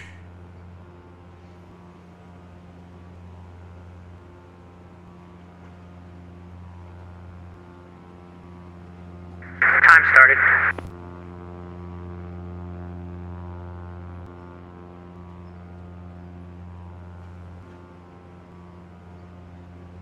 more of a ground clamping issue than anything else, but as you can see, that nose gear just rolls right along the center line of the runway.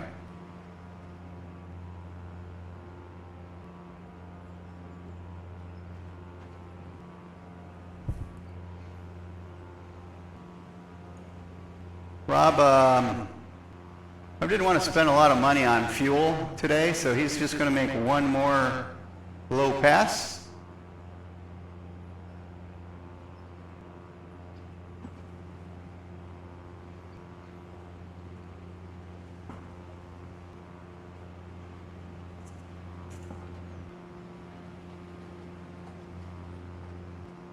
Rob's also an admin at the Virtual USA Flying Club. He has organized and led a few group flights with the Virtual USA Flying Club. I'm just being told he's actually going to do another pass. Think he wants one more on that nose landing.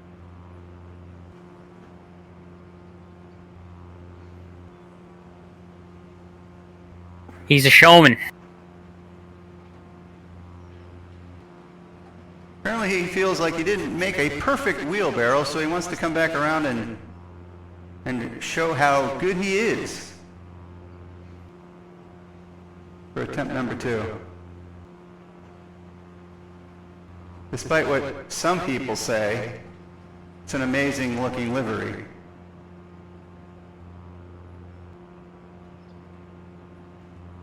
While we're coming around, let's see, we gotta show one more picture. Look at the smile on his face. It's a beautiful thing.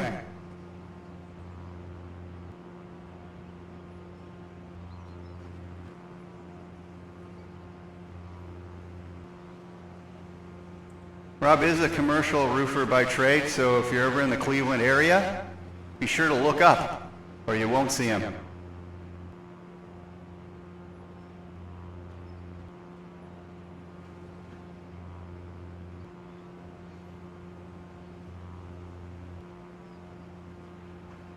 It's like he's setting up for the approach.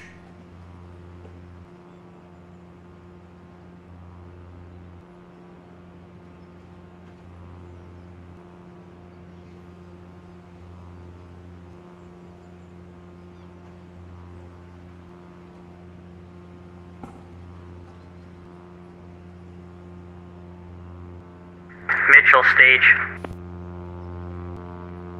Roger, Mitchell. Yeah, that's a ground clamping issue. That is not a Rob issue.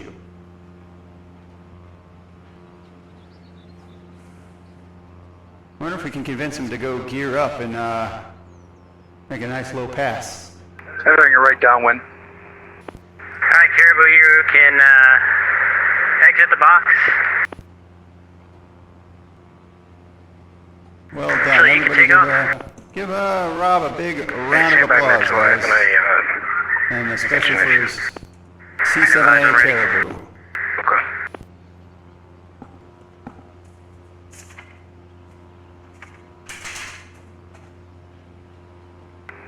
Is John having engine issues? I can do a low pass and enter a left downwind.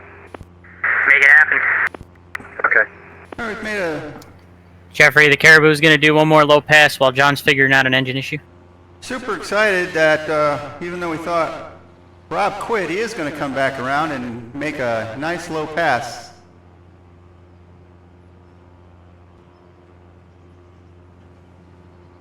I was hoping he would go gear up for this, but I guess he's just in a gear down mode today.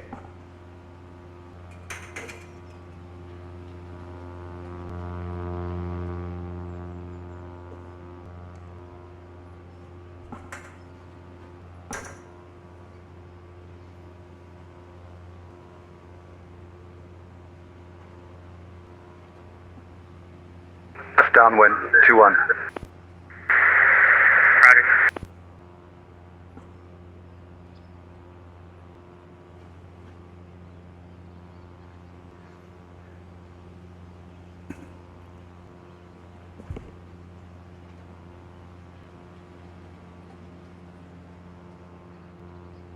You're great job on that. Did a great job on that performance. It's a really interesting aircraft. You might have to fill some time, Jeffrey. Fields that he can get in and out of that with that Caribou. And in the 90s, as I mentioned before, I was at a skydiving party called the Herd Boogie, which used to happen every year in New Hanover, Pennsylvania. Thousands of skydivers from all over the world would come for that long weekend of skydiving, and that was the featured aircraft. We could get, I think, 27 skydivers in the back of it. And it has that large cargo door, and exiting that aircraft was pretty unique. How we looking, Mitchell? You still need more time? Yeah, I think so. Alright, I'll kill some time for you. Okay, thanks. Got one run and the other one just shut down. I can't figure it out.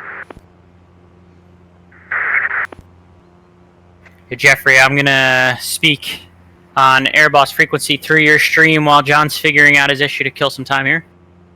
Okay, guys, we've got a special. I also had an issue and needed to reload. We've got a special event happening right now. Our very own air boss, Mike Sanante, has got a few words he'd like to share with the crowd.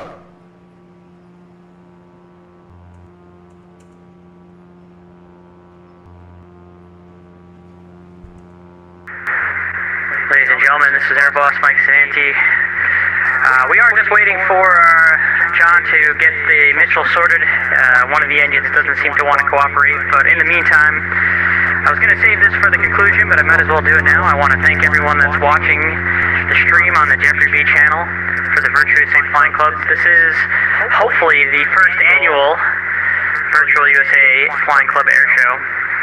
I want to thank all the performers for turning out, and of course all the other club members that are spectating and watching the stream tonight. Thank you guys so much for being a part of the Virtuous St. Flying Club. The Virtuous St. Flying Club is a VATSIM-specific general aviation flying club, so the only stipulation really is that you have to be an active VATSIM member. But if you are on VATSIM and you enjoy flying general aviation, we do about 4 to 6 events a month, all related to general aviation. We don't always do air shows like this. This is obviously a special thing, and I do want to again thank Backup 12, Roger Curtis, and all the other members of VATSIM government, and also VAT USA as well, for helping us to get the approval for this event.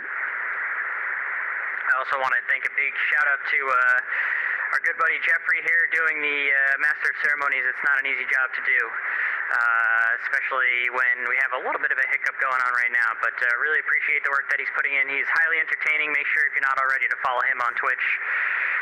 But again, back to the Flying Club. We specialize in general aviation events. Founded this club in August of 2019 with the hopes of growing the presence of general aviation on the VATSIM network. And I think between the addition of audio for VATSIM and VATSIM Velocity and the combination of our club and a few others, such as the Pilot Club as well, they also do a great job when it comes to GA stuff. It really has grown general aviation on the network to a much higher level than when I started way back in, oh god, like 2007. So just really proud of all the members of the club, and if you're not already a member, we'd love to have you join up. The link's been floating about in Jeffrey's stream here all night, so consider it. Get on in here. We want you to join us, do some flying with us, make some friends. I've made plenty of now lifelong friends, all of my admin really. I really want to thank them as well for helping me out with the club. So appreciate you guys hanging out for the show. We apologize for the slight delay here. I'm going to check and see if John is ready to go. Mitchell, how are we looking? Unable. I'm going to disconnect, and if you want me to follow up at the end, I'm going to restart. So just skip me. Go ahead and reset your sim, and let us know when you're ready, boss. We'll take time and wait for you.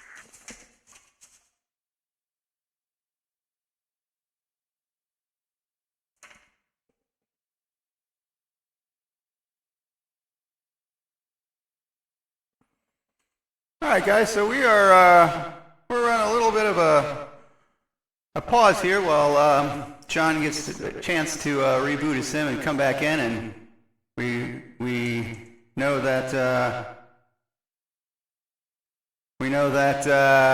it was running earlier today, so that shouldn't be a big issue. So I think what we'll do is do another little fly around here and see what we got as far as the overall look of the field. There's Mike there in the center. You pick somebody over at the ramp. Oh, I know who I can focus on here. Let's focus on one of our upcoming performers here. It's going to be the C-130J, Blue Angels Transport. We're looking forward to seeing that guy. We also are looking forward to seeing Nicholas Morelli. He's going to be up on deck 4. He's 9-4 Alpha Mike. He's flying. Don't know what happened to him. I don't know if he's hiding in the hangar. Oh yeah, there he is. He's hiding in the hangar. You can see his nose sticking out right there. All right, he's got his nose sticking out. We're going to have Dave is going to be flying the Mustang. He's parked over here. He's ready to go. Engine's running, so that's a good sign. And we can show you just another quick little flyover of the airport. We'll turn off this thing right here. There we go. We thought we were doing it right. There we go. That's better. Sheesh. I think I knew what I was doing. It does look great, doesn't it?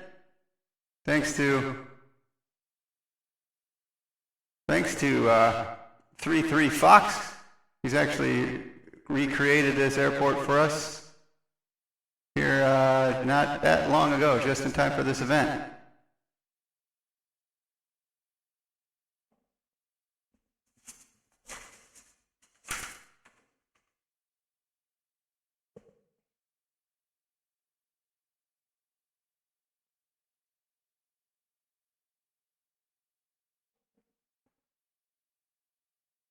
So as we wait for our next aircraft, we're going to do a little bit of a change up in our order here. We're going to lead off the second half with, the second act of the second half with Nicholas Morelli.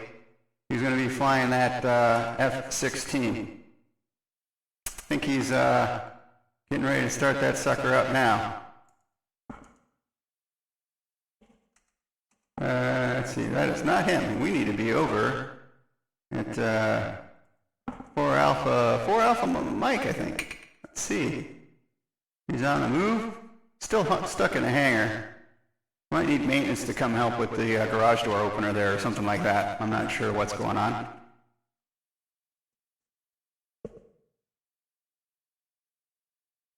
But we'll see. We can take a look at, let's see if we got any cool runway locations.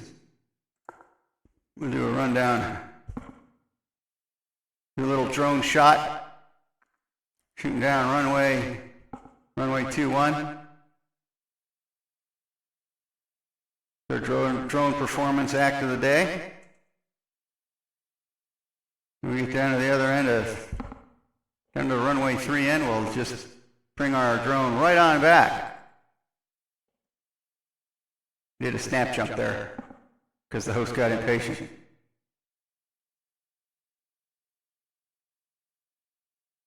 P-51D is looking good. You can see 33 Fox sitting there. P-51D. Looks like we got another Cessna 172. Maybe King Air, and there you go, right out of the hangar.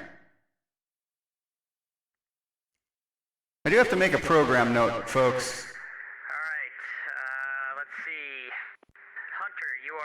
That is pretty loud, right? The air.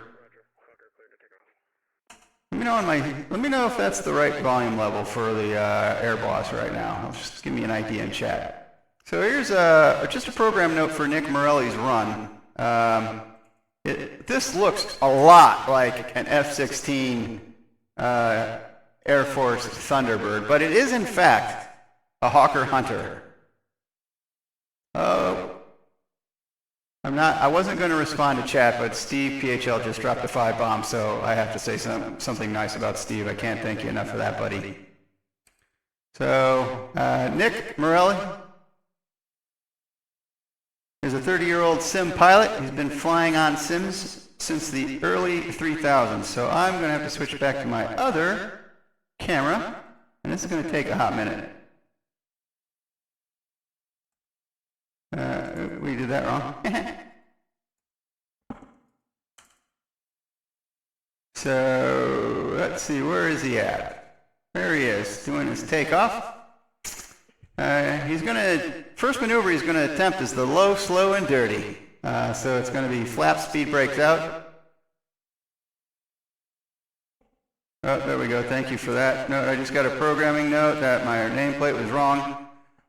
Yep, so we've got Nicholas Morelli, November 394, Alpha Mike, flying the Hawker Hunter.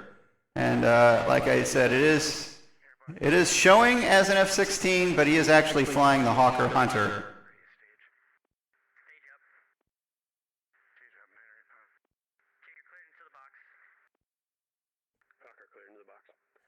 Again, his first maneuver in the Hawker Hunter is going to be the low, slow, and dirty. Flaps down, speed brakes on. This is going to be your best opportunity for your for photos of this aircraft. After that, he's going to be coming in screaming hot. The Hawker Hunter, by the way, is a transonic British jet-powered fighter aircraft that was developed in the late 40s and early 50s, designed to take advantage of the newly developed Rolls-Royce Avon turbojet engine and a swept wing. It was the first jet-powered aircraft produced by Hawker to be procured by the RAF on September 7th, 1953. The first prototype broke the world air speed record for aircraft, achieving a speed of 727.63 miles per hour. Here he comes in his first photo pass.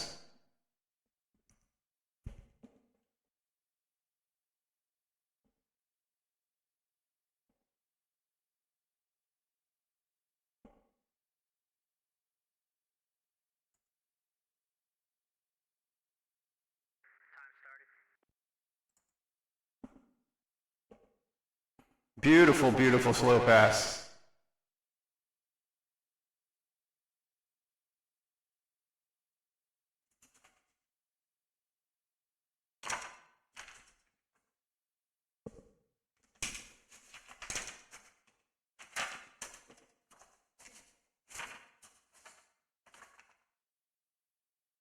I got it turned down too much.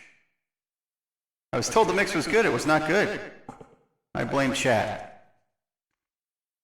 The single-seater Hunter was introduced to service in 1954 as a maneuverable day interceptor aircraft, quickly succeeding first-generation jet fighters, such as the Gloucester Meteor and the de Havilland Venom.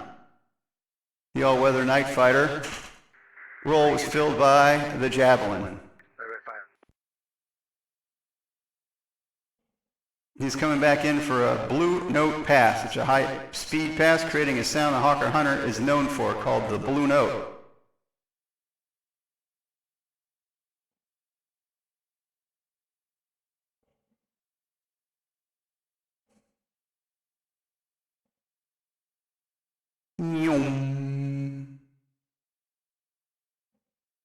I should have, oh.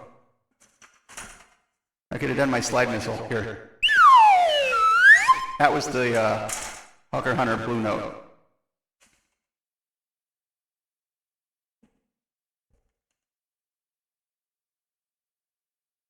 His next pass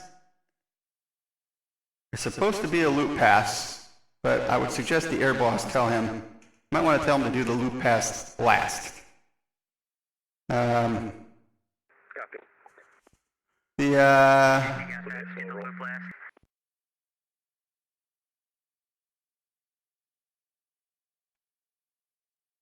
So his next one, hopefully he can burn the speed off to do a slow roll pass.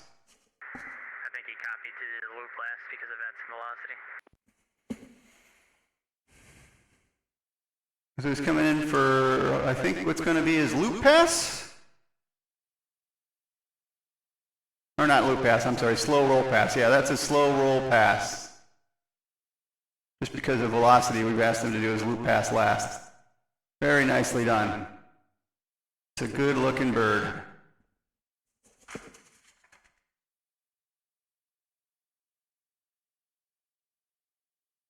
Late in the 1960s, following the introduction of the supersonic English electric lightning in the interceptor role, the Hunter transitioned to being operated as a fighter bomber and for aerial reconnaissance missions.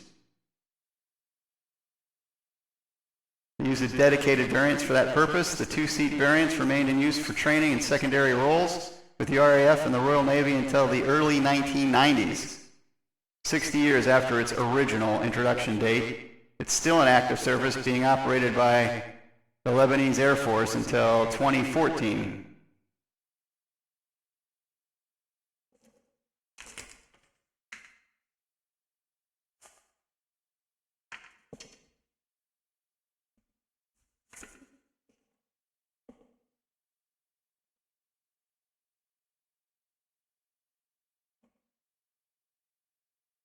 Here comes an Immelman pass to a reverse direction.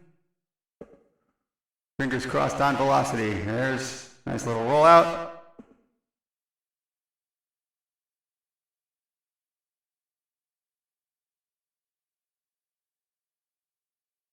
And guess what? Hopefully when he levels off, he'll be able to do a quick barrel roll that should hopefully fix velocity. Yeah, Nate,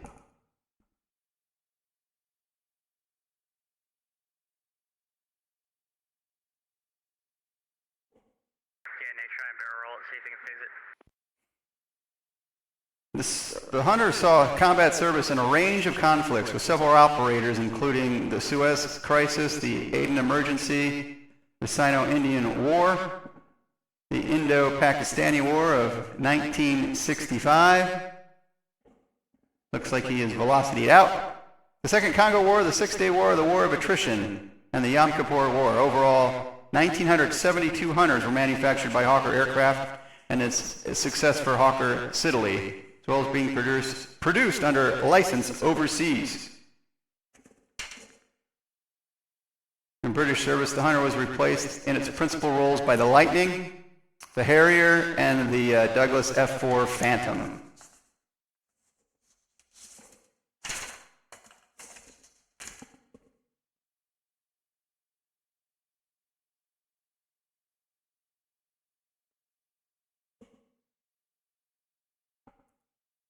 Now he's going to try, I think the attempt is low approach, go around, high performance, climb out. And then his last pass, I hope, will be his loop pass.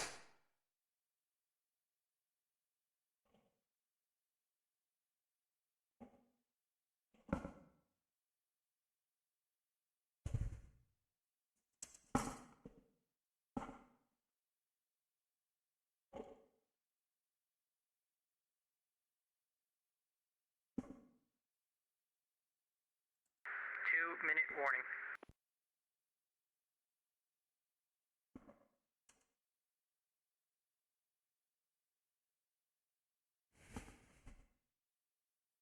There goes that gear up.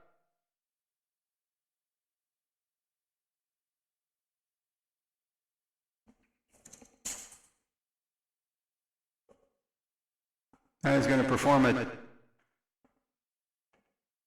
Go around with a high performance climb.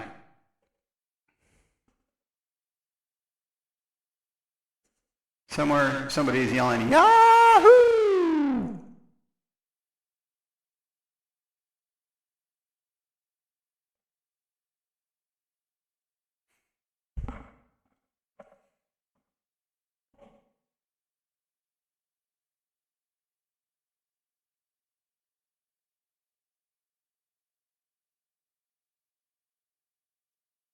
Hunters used to be used by two Royal Air Force display teams, the Black Arrows, who on one occasion looped a record-breaking 22 Hunters in formation, followed later by the Blue Diamonds, who flew 16 aircraft.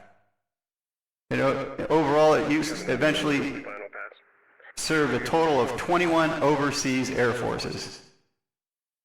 This is going to be This is going to be our final pass. Our final pass, performed by Nicholas. It's going to be his loop pass. 50-50 shot. It's going to end up in a RC kite maneuver. But hey, that's entertaining too.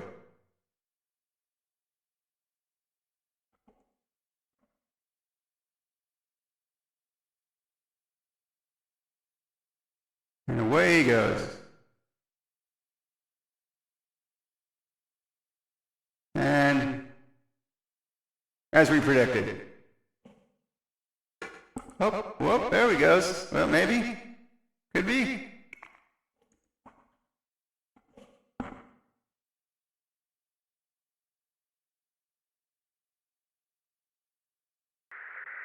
Hawker, you can exit the box and join the ride down.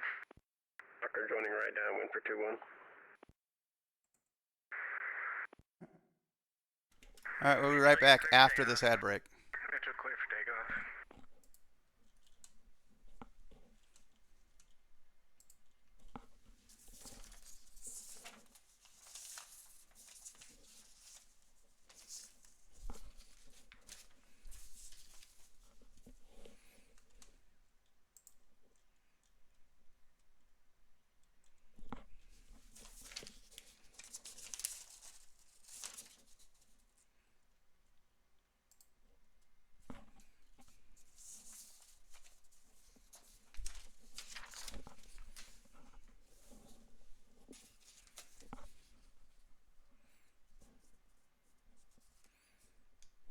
And I'm pretty sure it's the same guy that does both.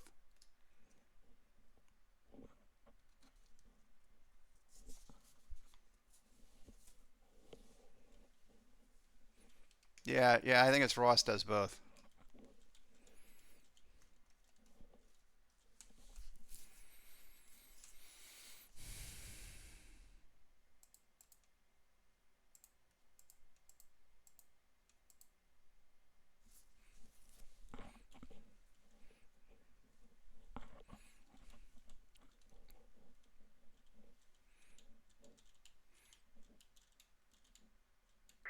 P51, you can go ahead and stage.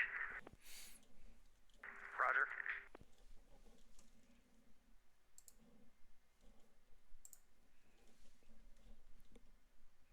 Mitchell, you are cleared into the box. Mitchell clear into the box. All right, our next aircraft, our next pilot cleared into the box is none other than John Smitty Smith. We all know him by Smitty. He's November 6298 Papa. He's been flying virtually ever since the very first Microsoft Flight Simulator was released. His father was a real-world private pilot, but his father struggles in the simulator compared to real-world flying. Smitty's used the tool to understand how aircraft flew and how to navigate them, and to this day, Smitty flies with his 82-year-old father and their 1980 Mooney M20K. He's an admin of the Virtual Flying Club and the Voyager Virtual Airline. He's flying a P-25 Mitchell today.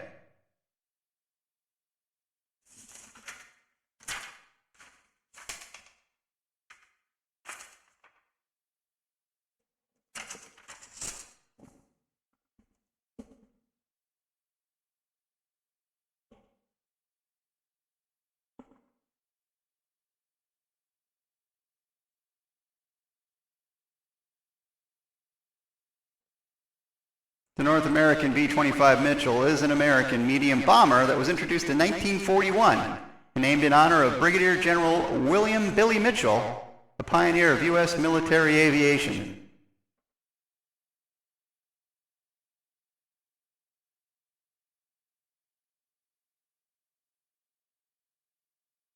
Time started. Nice low approach pass.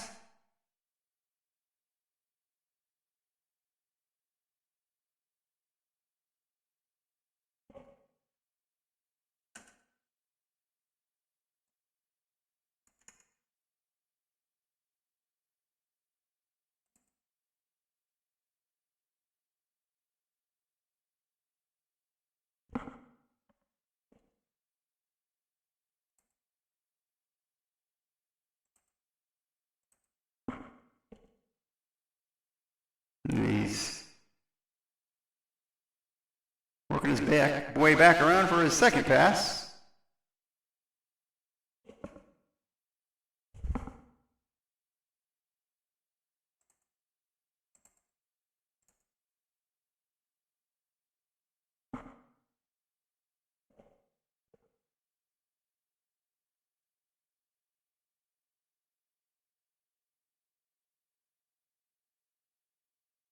Used by many Allied air forces, the B-25 served in every theater of World War II, and after the war ended, many remained in service, operating across 4 decades.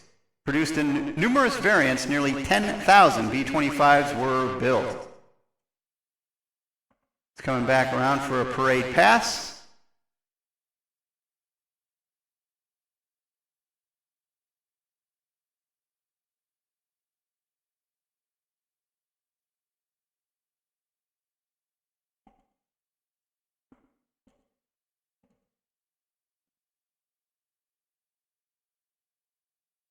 Again, guys, Smitty is an active member and admin of the Virtual USA Flying Club.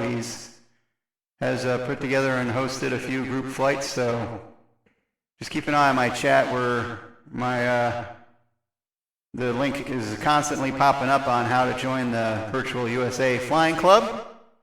Really, the only requirement is that you are a member of VATSIM in good standing and that you have a love for general aviation.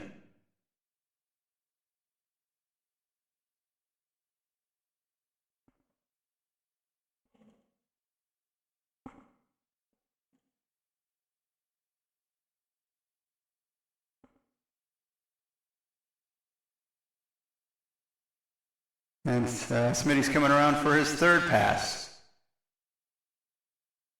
Some of the variants that were built for the B-25 Mitchell include several limited models, such as the F-10 reconnaissance aircraft, the AT-24 crew trainers, and the United States Marine Corps PBJ-1 patrol bomber.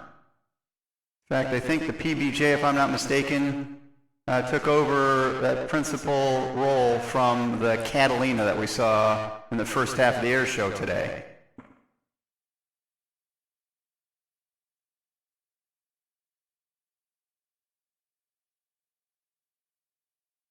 If anybody attended Flight Sim Expo in Houston a few short weeks ago, there was the opportunity to get a flight on this bird.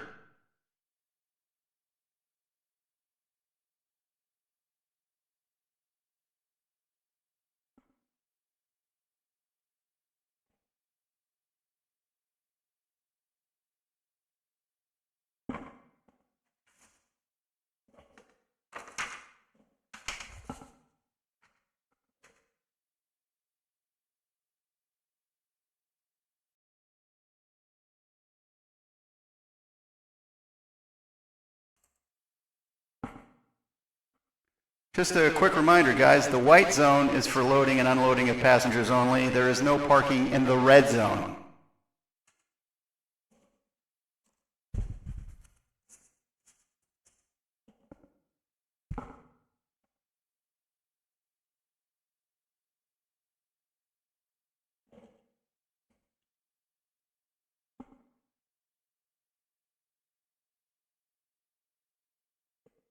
Smitty's coming back around for another pass.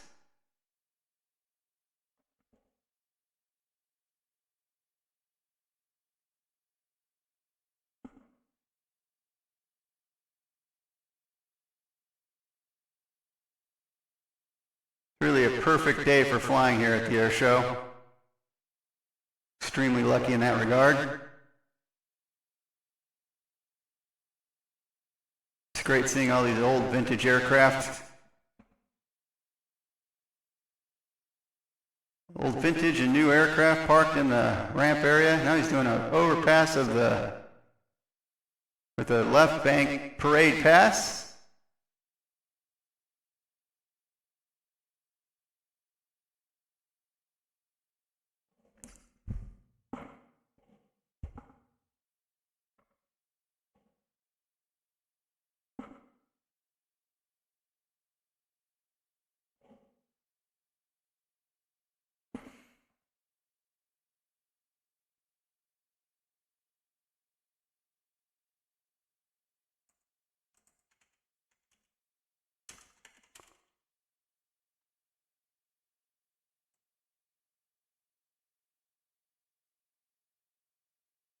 2-minute warning.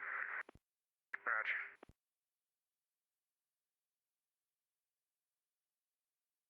This is my last pass. Understood. You guys might remember this aircraft was also the aircraft involved in that famous Doolittle raid, where Lieutenant Colonel Jimmy Doolittle attacked the mainland of Japan 4 months after the bombing of Pearl Harbor.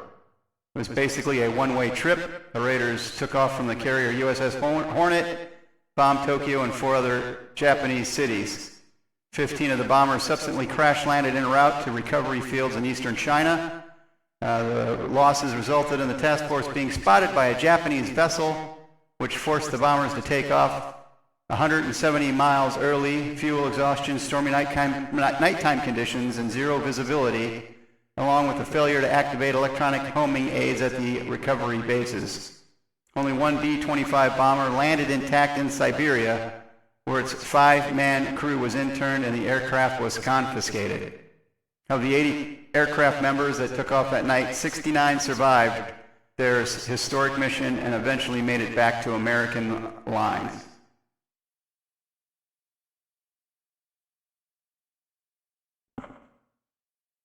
So guys, as Smitty comes through for his final pass, let's give him a big round of applause. Smitty and his B-25 Mitchell. Wing wag. Alright,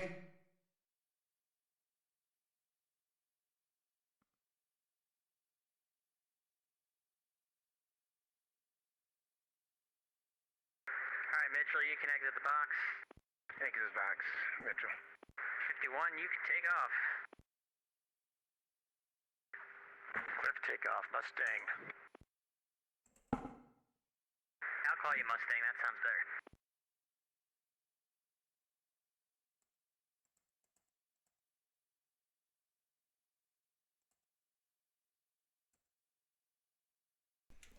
Okay, we're going to be right back after this short break.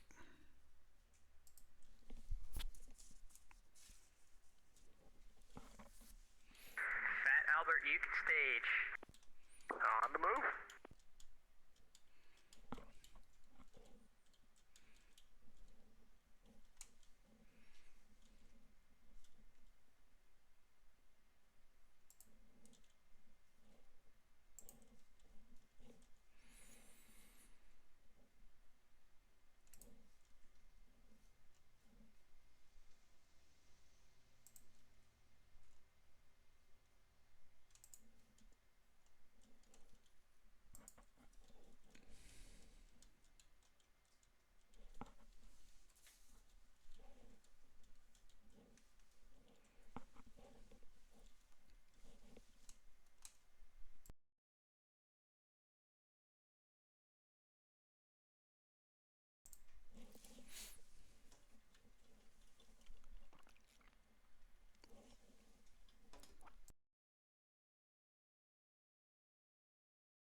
Okay, ladies and gentlemen.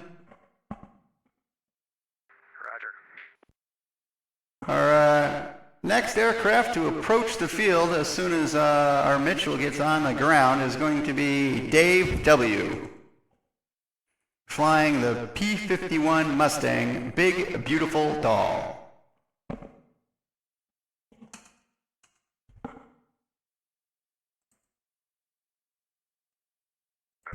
Mitchell, is the field clear? Am I good for landing? Yes, sir. Okay, sorry about that. I'll just do a quick left turn and then come in. There's a Dave out there waiting for his call from the air boss to enter the box. Just waiting for Smitty and his Mitchell to get safely on the ground here.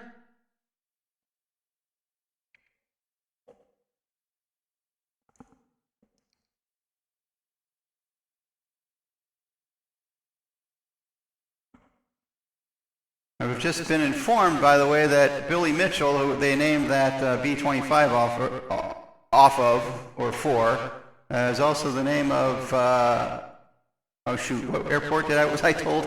Who's got that note?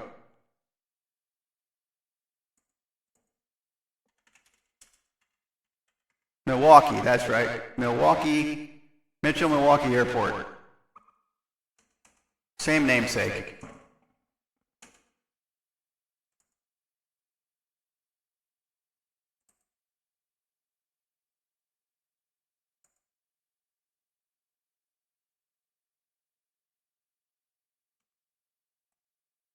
Oops.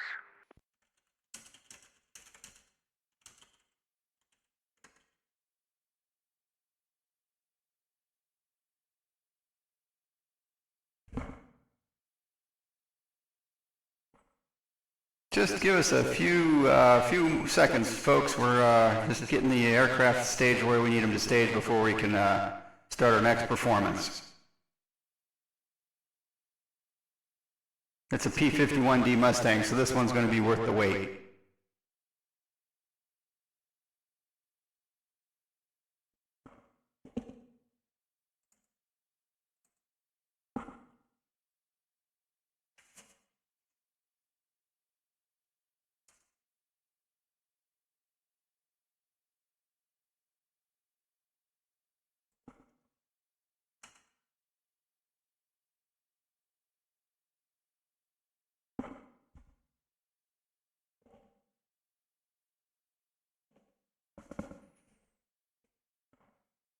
You guys don't forget about downwindsim.com. It's actually where you can find out about not necessarily a virtual USA flying club, but certainly a lot of the members like to join up on the first Monday of every month for the Bush League Series, hosted by Melvin Leroy, Downwind Sim. You can go to downwindsim.com and also keep a close eye on the Melvin Leroy channel. Follow him, look for his Discord. There's a lot of announcements about the Bush League Series on Melvin Leroy's Discord channel. Alright,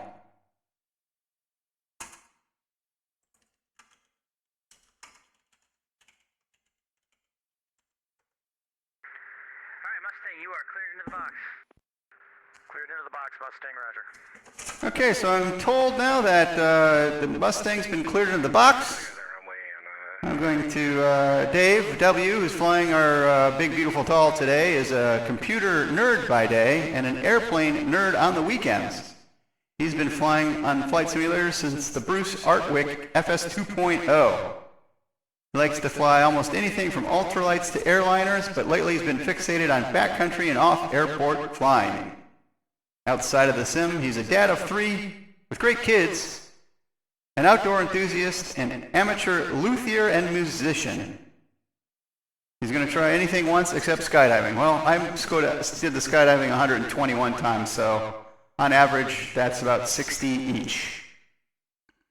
His first pass today is going to be a low-altitude, high-speed pass into a full Cuban 8, followed by several barrel rolls to fix velocity.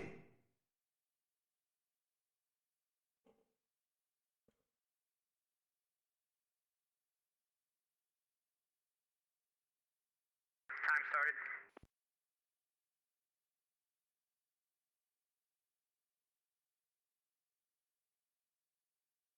Again, a full Cuban 8 as he goes inverted, then barrel rolls out into another loop, and then barrel rolls out. And so far, so good. Knock on wood. That's the first half of the Cuban 8. That's the Cuban 4, I think they call it. I'm sure they don't call it that. I just made that up on the spot. Into his second half of the Cuban 8 loop.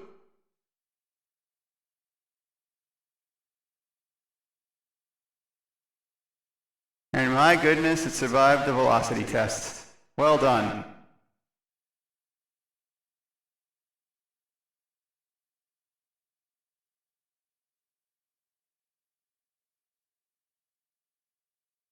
The P-51D Mustang, produced by North American Aviation, is an American long-range single-seat fighter and fighter bomber used during World War II and the Korean War, among other conflicts.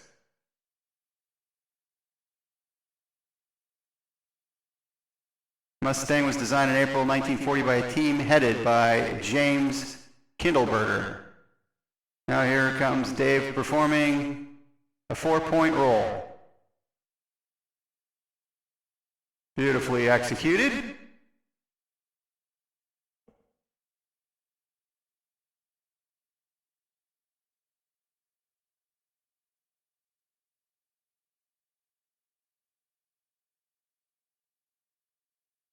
Mustang was designed to use the Allison V1710 engine, 1710 engine, which had limited high altitude performance in its earlier variants. The aircraft was first flown operationally by the RAF as a tactical reconnaissance aircraft and fighter bomber, known as the Mustang Mark I. Replacing the Allison with the Rolls-Royce Merlin engine resulted in the P-51BC, transformed the aircraft's performance to altitudes above 15,000 without sacrificing range. Here Smitty's doing an 8-point roll. Actually, I'm sorry, that was his barrel roll, folks.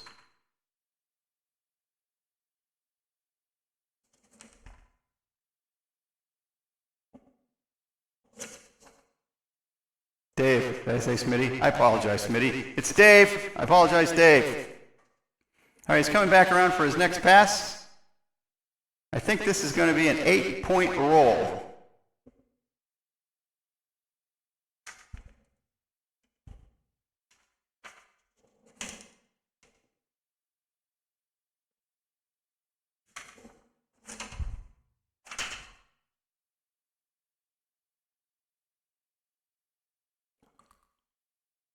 I think he did a loop.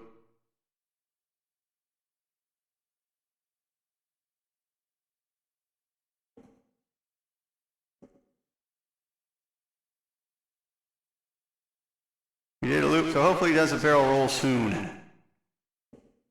gonna have to barrel roll yourself out of the velocity glitch.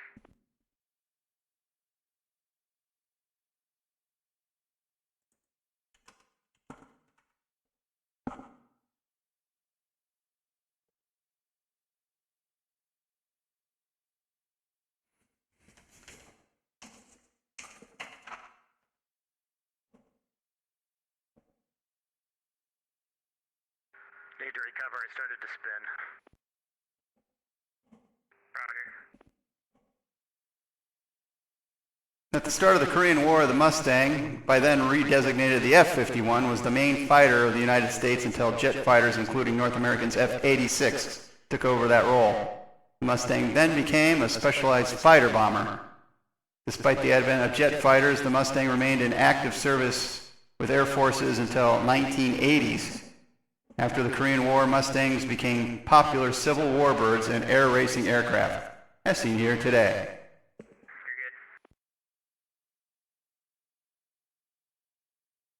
Another barrel roll.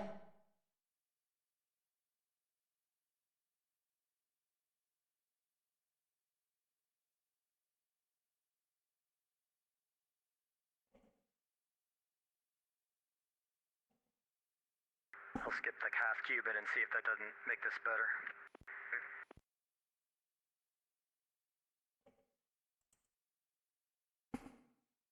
Now Dave's coming around for his next pass.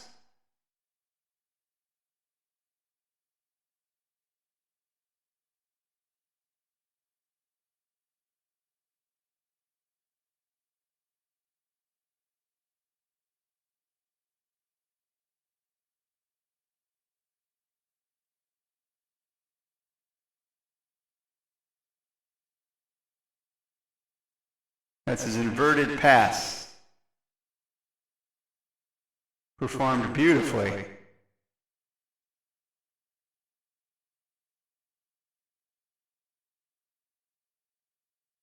Dave was hoping to be able to do Cubans at the end of every pass, but based on velocity, he's just going to do something a little more conventional. And now he's coming around, I think, for his last and final pass, which should be a beautiful knife edge photo pass. So get your cameras ready. Last pass.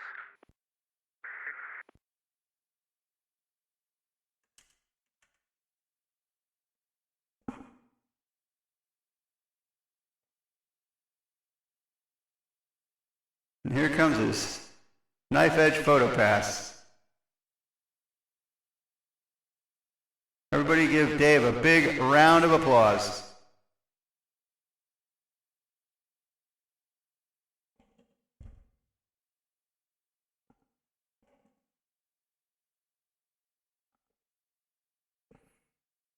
Beautiful, beautiful demonstration of the power of that Roger, exiting the box. powerful old fighter. Can I just come straight in? Yeah, you can go ahead and straight in then. Well, the last act has to take off anyway to start his performance, so we'll wait until you land. Laugh at my porpoising.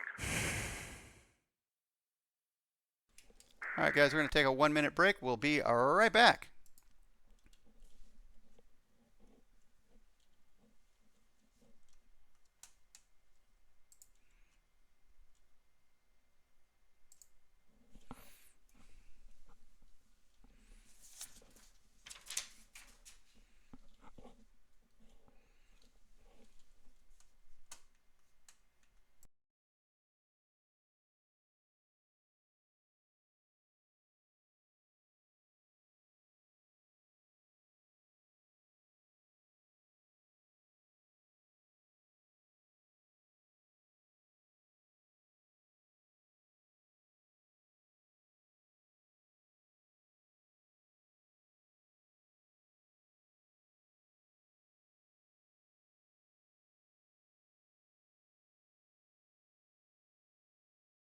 Fat Albert, you can line up. Fat Albert.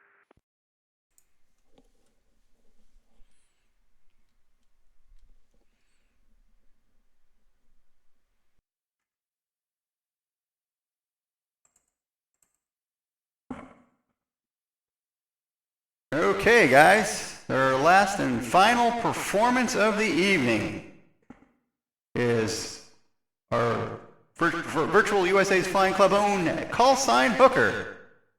You might be a little bit wondering why he's call sign Hooker, but he is a real-life pilot for the U.S. military. He flies an aircraft very similar to this guy, and that's all he can tell us without having to kill us. So he's going to start the show with Fat Albert's famous Fat Albert takeoff. The pilot's going to rotate Albert at 80 knots. He's going to stay 4 to 5 feet off the ground in ground effect for a long float, then clean up, gear up, and reach 175 knots, pitching up to 55 degrees.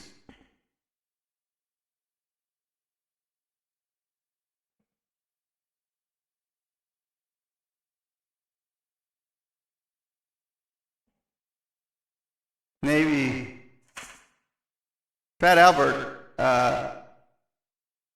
Airlines actually operates the United States Marine Corps C-130J with 4 Rolls-Royce turboprop engines capable of more than 18,000 pounds of thrust each.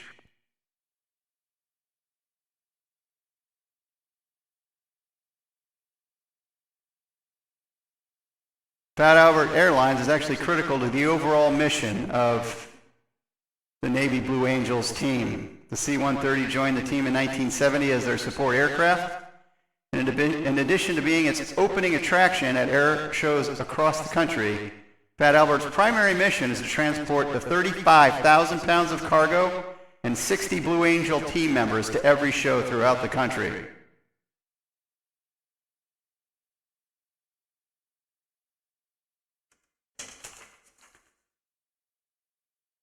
So Hooker's next pass is going to be coming in from right to left for a parade pass at 300 feet.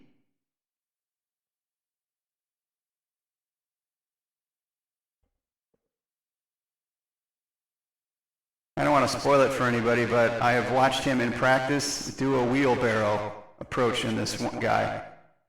I don't know that it's officially sanctioned in the aircraft, but I've seen it done.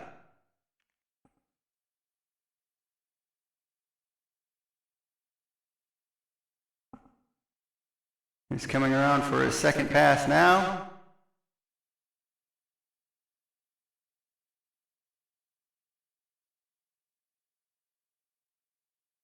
Really is an elegant looking aircraft.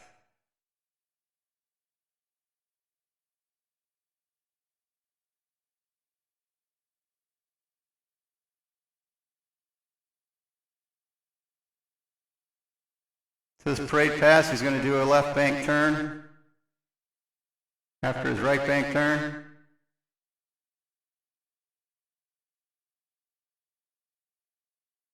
And exit over the terminal building.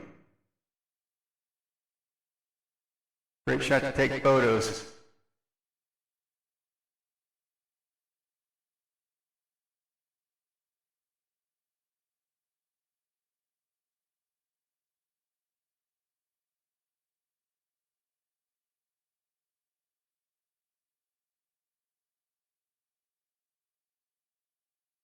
By the way, guys, if you're making long flights in small aircraft, you want to check out the G-Whiz catheter table at booth number 5.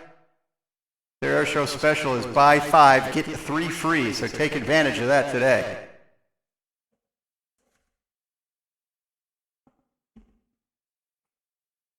All right, guys, Fat Albert's coming back around for his third pass. It's going to be a flat pass at 100 feet, approximately 320 100 feet AGL at about 320 knots. So this is what we would call a high-speed, low pass. After which he's going to do a 45-degree climb to 2,500 feet AGL and come around for his fourth pass.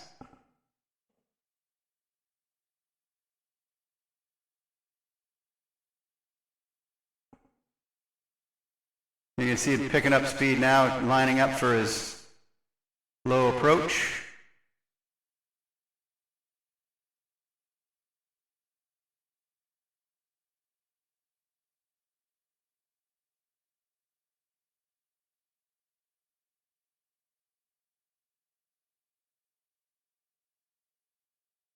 Into his 45-degree climb.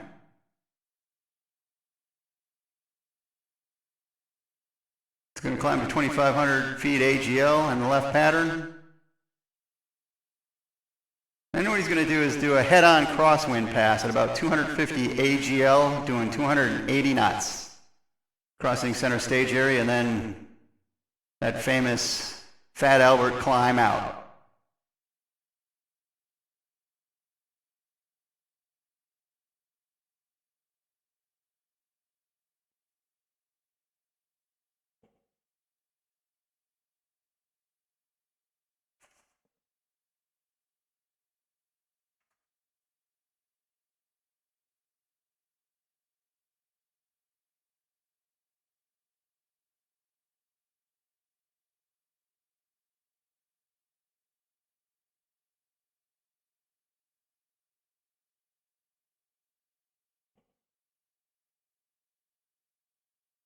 And then finally, he's going to be setting up for his last maneuver of the day and the closing maneuver of the first annual inaugural Virtual USA Flying Club Air Show. He's going to enter a 2 nautical mile final at 1,800 AGL and set up for a tactical landing. A short field tactical landing basically means he's going to be pitched down steep, flare out at the last second, and stop it as quickly as he can. This was a maneuver commonly used when they had short, soft fields that were steep approaches in combat zones.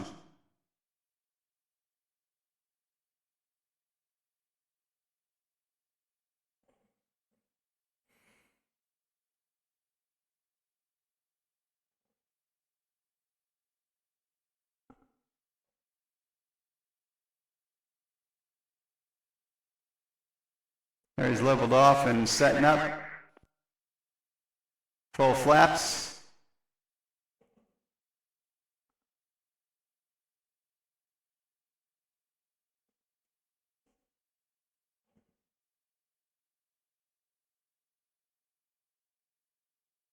Now, it's amazing juxtaposition from that high-speed pass you did a couple passes ago to this low and slow lumbering beast. Should expect to see him pitch down. Yep. This must look like you're flying straight into the numbers here.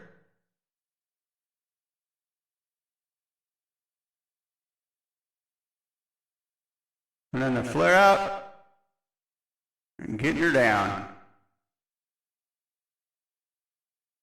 And if we're very, very lucky, he'll do a little wheelie hop salute for the crowd as he backs into his parking space.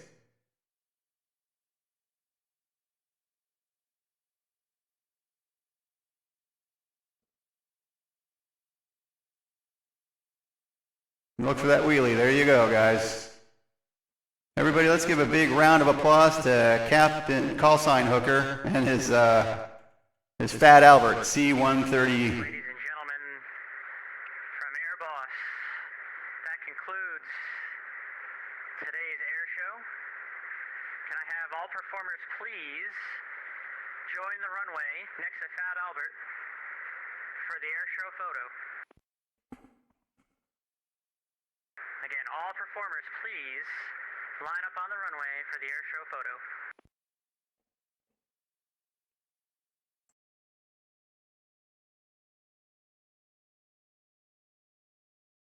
That's going to be right at the runway intersection is where I want everyone to meet. The performers.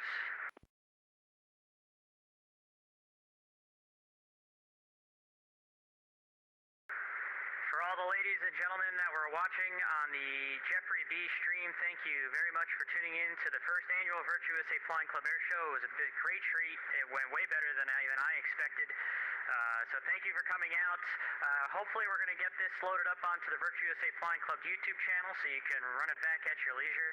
Right now I'm just having all the air show performers meet at Show Center for an air show. And I'll leave it to Jeffrey for some closing remarks on the Virtue USA Flying Club and on the air show this evening.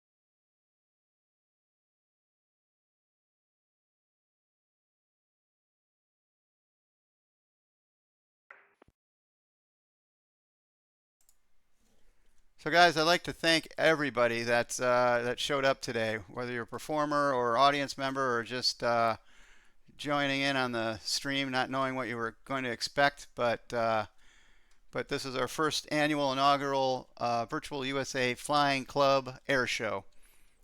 We were very fortunate to get the approval of VAT Sim at the highest levels, VATGov 2, VATGov 12. Yeah, VATGov 12. We also got the cooperation of VAT USA, especially the cooperation of the Chicago Arctic. And we're really thrilled to have you all come out and participate in the air show however you did it. Again, this was put together by Mike Sinante for the Virtual USA Flying Club. It is a very, very active club for general aviation enthusiasts on the VAT Sim network. We would hope anybody that's interested in joining, all you need to be is a member of good standing in VAT Sim itself, and obviously have a love of general aviation. So really, thanks again. I'm going to take a few screenshots here so we can get our final photos in. And then we're going to thank you guys all once again. All right, well, just let. All right, we're still gathering. Just tell them to slew if they have to. All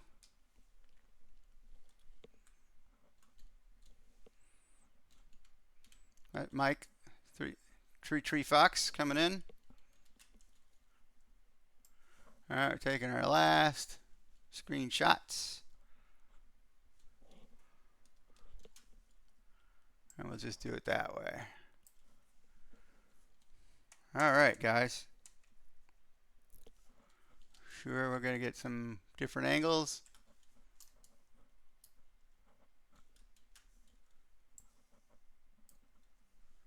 What the heck happened there?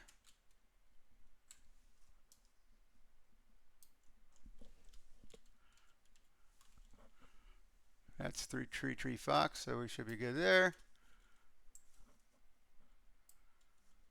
Awesome. All right. I think that's going to wrap it up. Hello? My computer? Okay, there we go. All right, all performers, please clear the runway and enter the taxiways back to the ramp carefully so that we don't run into each other.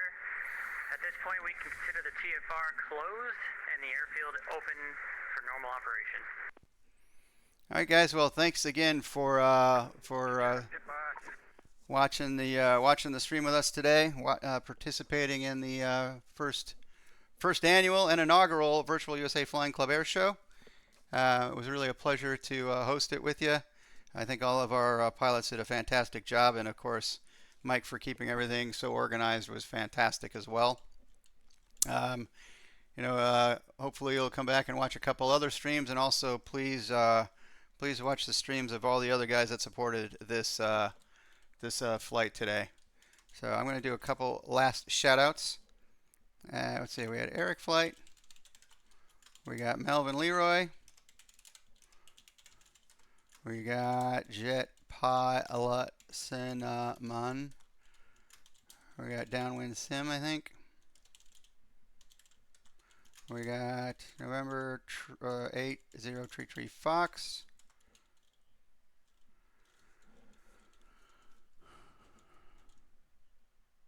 And we're gonna go find somebody to raid. Might be fun. Well, thanks guys, I appreciate it.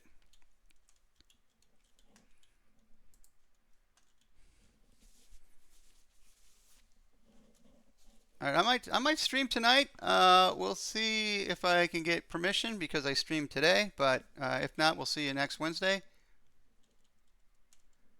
And I'm gonna start this raid, and then I'm gonna be helping Mike get this video done. So we'll see you guys next time.